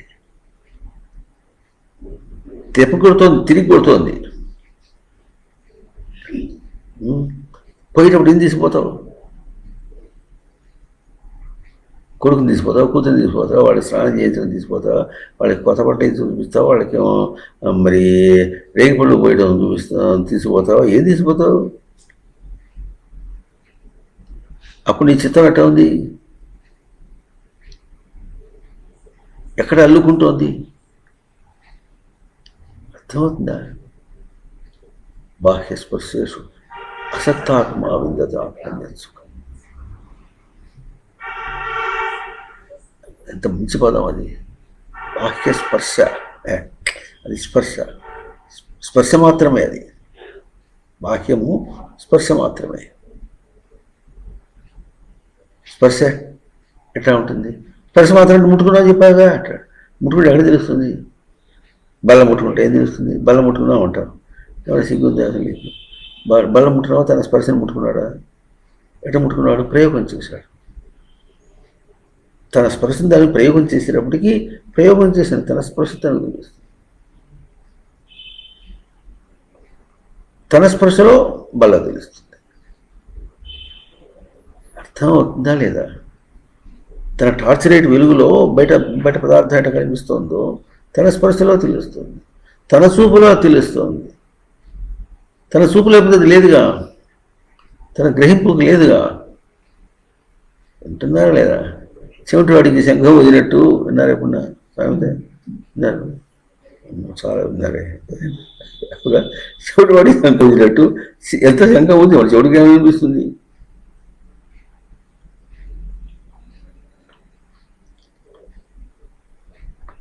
ఉమ్, ఒక ఇంగ్లీషు ఆ, కథ ఉండేది, మరి ఎవరితో షేక్స్పియర్ దేనో తెలియదు. భర్తకి ఆ, ఏట ఉరిశిక్ష విధిస్తాడు. ఉరిశిక్ష విధిస్తే ఏం చేస్తుందంటే అంటే పొద్దున వాడు గంట పెద్ద పెద్ద గంట ఉంటుంది అనమాట. ఆ గంట కొట్టినప్పుడు ఉరి తీసేస్తారు అనమాట. అప్పుడు భార్య ఏం చేస్తుందంటే పోయి ఆ గంటకి లోలాకు ఉంటుంది సార్, లోలకు ఉంటుంది సార్, దాన్ని పోయి గట్టిగా పట్టుకుంటుంది. వీడమ్మో తాడు తీసి కొడతాడు, కొట్టేవాడు. ఆ విని విని విని వీడు చెవుడు గంట కొట్టేవాడికి చెవుడు అనమాట. వాడు గంట కొట్టేసి అనుకుంటాడు. అందరూ దానికి ఏమవుతుంది కాచు కూర్చున్నాడు. గంట వినిపించింది. కొట్టేటప్పటికి రక్తం కారుతుంది. అప్పుడు విచారణ చేస్తాం అంతవరకు. ఆ తర్వాత కథ ఏమవుతుంది జ్ఞాపకం లేదు. లోలకానికి తను పట్టుకుని ఉంటాము. దాన్ని కొట్టేటప్పటికి వీడు చెవుడు అనమాట. అది కూడా చెవిటి వాడికి శంఖం వదిలినట్టు అని మాట్లాడతాం. చెవిటి వాడికి గంట ఎట్లా అనిపించదో అట్లాగే ఒక చెవుడా, ఒక గుడ్డి,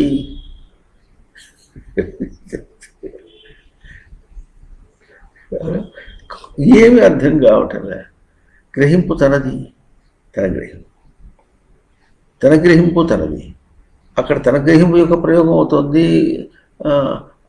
ప్రయోగం యొక్క ప్రవర్తన అవుతుంది, ప్రవర్తనకి పరివర్తన అవుతుంది. చెప్పండి, తన ప్రయోగం యొక్క ప్రయోగం అవుతుంది, గ్రహింపు అవుతుంది, పరివర్తన. చెప్పండి,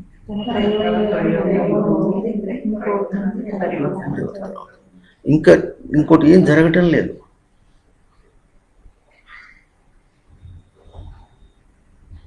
అర్థమవుతుందా? ఇంకోటి జరగటం లేదు. ఇది నగ్న సత్యం. ఇది అవునన్నా కాదన్నా జరుగుతున్నటువంటి విషయం. ఇది జరుగుతున్నటువంటి కర్మ. ఇంత స్పష్టంగా విచారణ అనుకుంటే మన వాళ్ళలోనే మాదా మతం,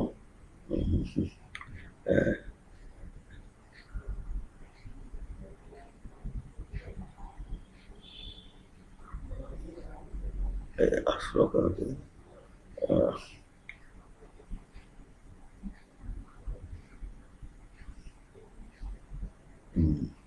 పశుపతి మతం వైష్ణవమితి ప్రభిన్నే ప్రస్థానే పరమిదం అధః పథ్యమితి మొదటి వాక్యం ఉంది.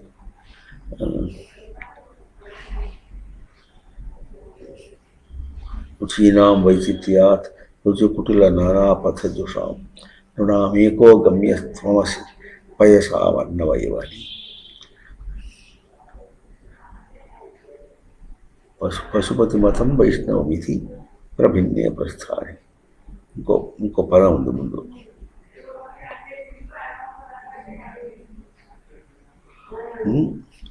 ఇన్ని మతాలు కల్పించుకొని, అన్ని మతాలు కల్పించుకుని దేవుడి గురించి మతాలు కల్పించుకున్నాడు. అంతేనా? మతాలన్నీ దేవుడితో పోల్చింది మతాలు వచ్చింది. తనతో పోలిస్తే అది చెప్పడం చేతకాక మనవాళ్ళు ఉంటారు. ఇన్ని మతములు వద్దు. ఒకప్పుడు ఉండేది మతం వద్దు, గీతం వద్దు, మారణ హోమం వద్దు, నారాయణ నారాయణ, అల్లా అల్లా, మా పాలిటి దైవము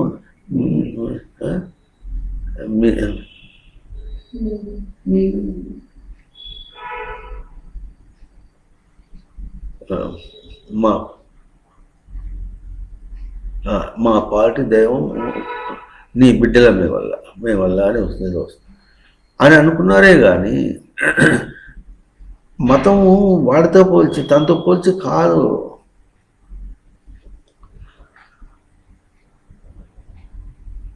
వ్యావహారికంగా చేష్టలు మాటలు అన్నీ చూడండి.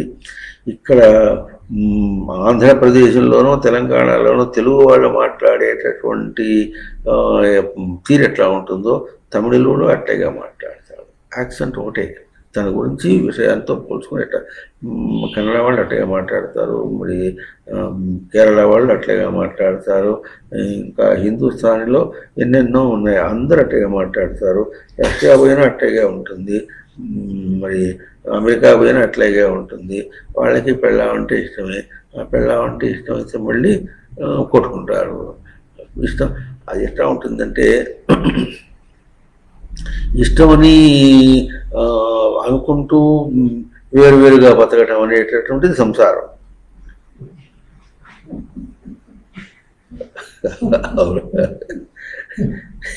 సన్యాసం అంటే ఎట్లా ఉంటుందంటే వేరు అనుకుంటూ ఉన్న వాళ్ళని ఒక భావానికి తీసుకొచ్చేటటువంటిది సన్యాసం మఠం. అది సంసారము ఏమన్నారు? గుట్టు. సంసారం గుట్టు అన్నారు. ఏదో సాగుతూ ఉంటుంది. తల్లి పుట్టిల్లో మేనమామ దగ్గర అన్నట్టు సంసారం గుట్టు వెళ్తుంది. ఎవరి దగ్గర చెప్తారు సంసారం గుట్టు? పాపం ఏడ్చి తృష్ణాతో ఏ మదన పవనోద్ధూత మోహోర్మిమాలే ధారావర్తే తనే సహజ గ్రాహ సంఘాకులే చ సంసారాఖ్యే మహతి జలధౌ మజ్జతాం నస్త్రిధామన్ పదాంభోజే వరద భవతో భక్తినామం ప్రయచ్చాలి. ఆ శ్లోకం అని ఇంటికి పోయేటప్పటికి ఆవిడని చూసేటప్పుడు ఎట్లా ఉంటుంది? ఆవిడ దేవతలా కనిపిస్తుంది. దానిలో ధారావర్తే అన్నాడు. భార్యమో సుడిగుండమాట. తనయ సహజ గ్రాహ సంఘాకులేచ అని అక్కడ దాకా శ్లోకం పట్టుకొచ్చాడు. ఒక్క పైసా ఆ గుళ్ళకి మాత్రం ఇవ్వడు. ఆస్తి అంతా ఎవడికి ఇస్తాడు? ఈ గ్రహ సంఘాకులు ఉన్నారే వాళ్ళకి ఇస్తాడు.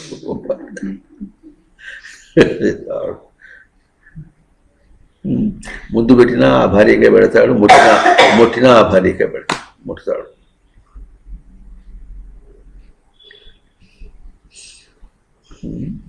కనుక ఏం చెప్పడానికి ప్రయత్నం చేస్తున్నాం? తీక్షణం అనేటటువంటిది తన ఉనికిని తాను తీక్షణం చేసుకోవటం. To cater, to be convenient with the world. దానిలో ఉంటున్నప్పుడు తనకి ఏం కాకుండా to be away from the world. లోకం నుంచి వేరుగా బతకటం. లోకంతో వేరుగా అని చెప్పుకుంటారు. నీ ఇంట్లో పుట్టి నీ వంశం నాశనం చేస్తా,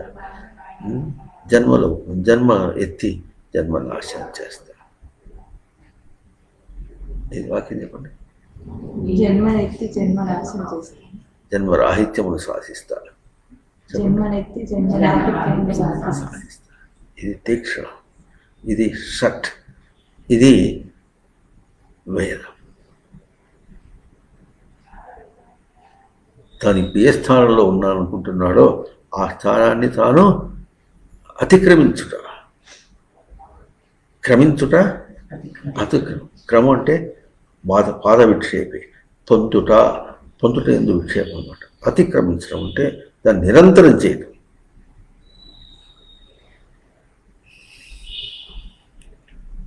ఇది వేరు.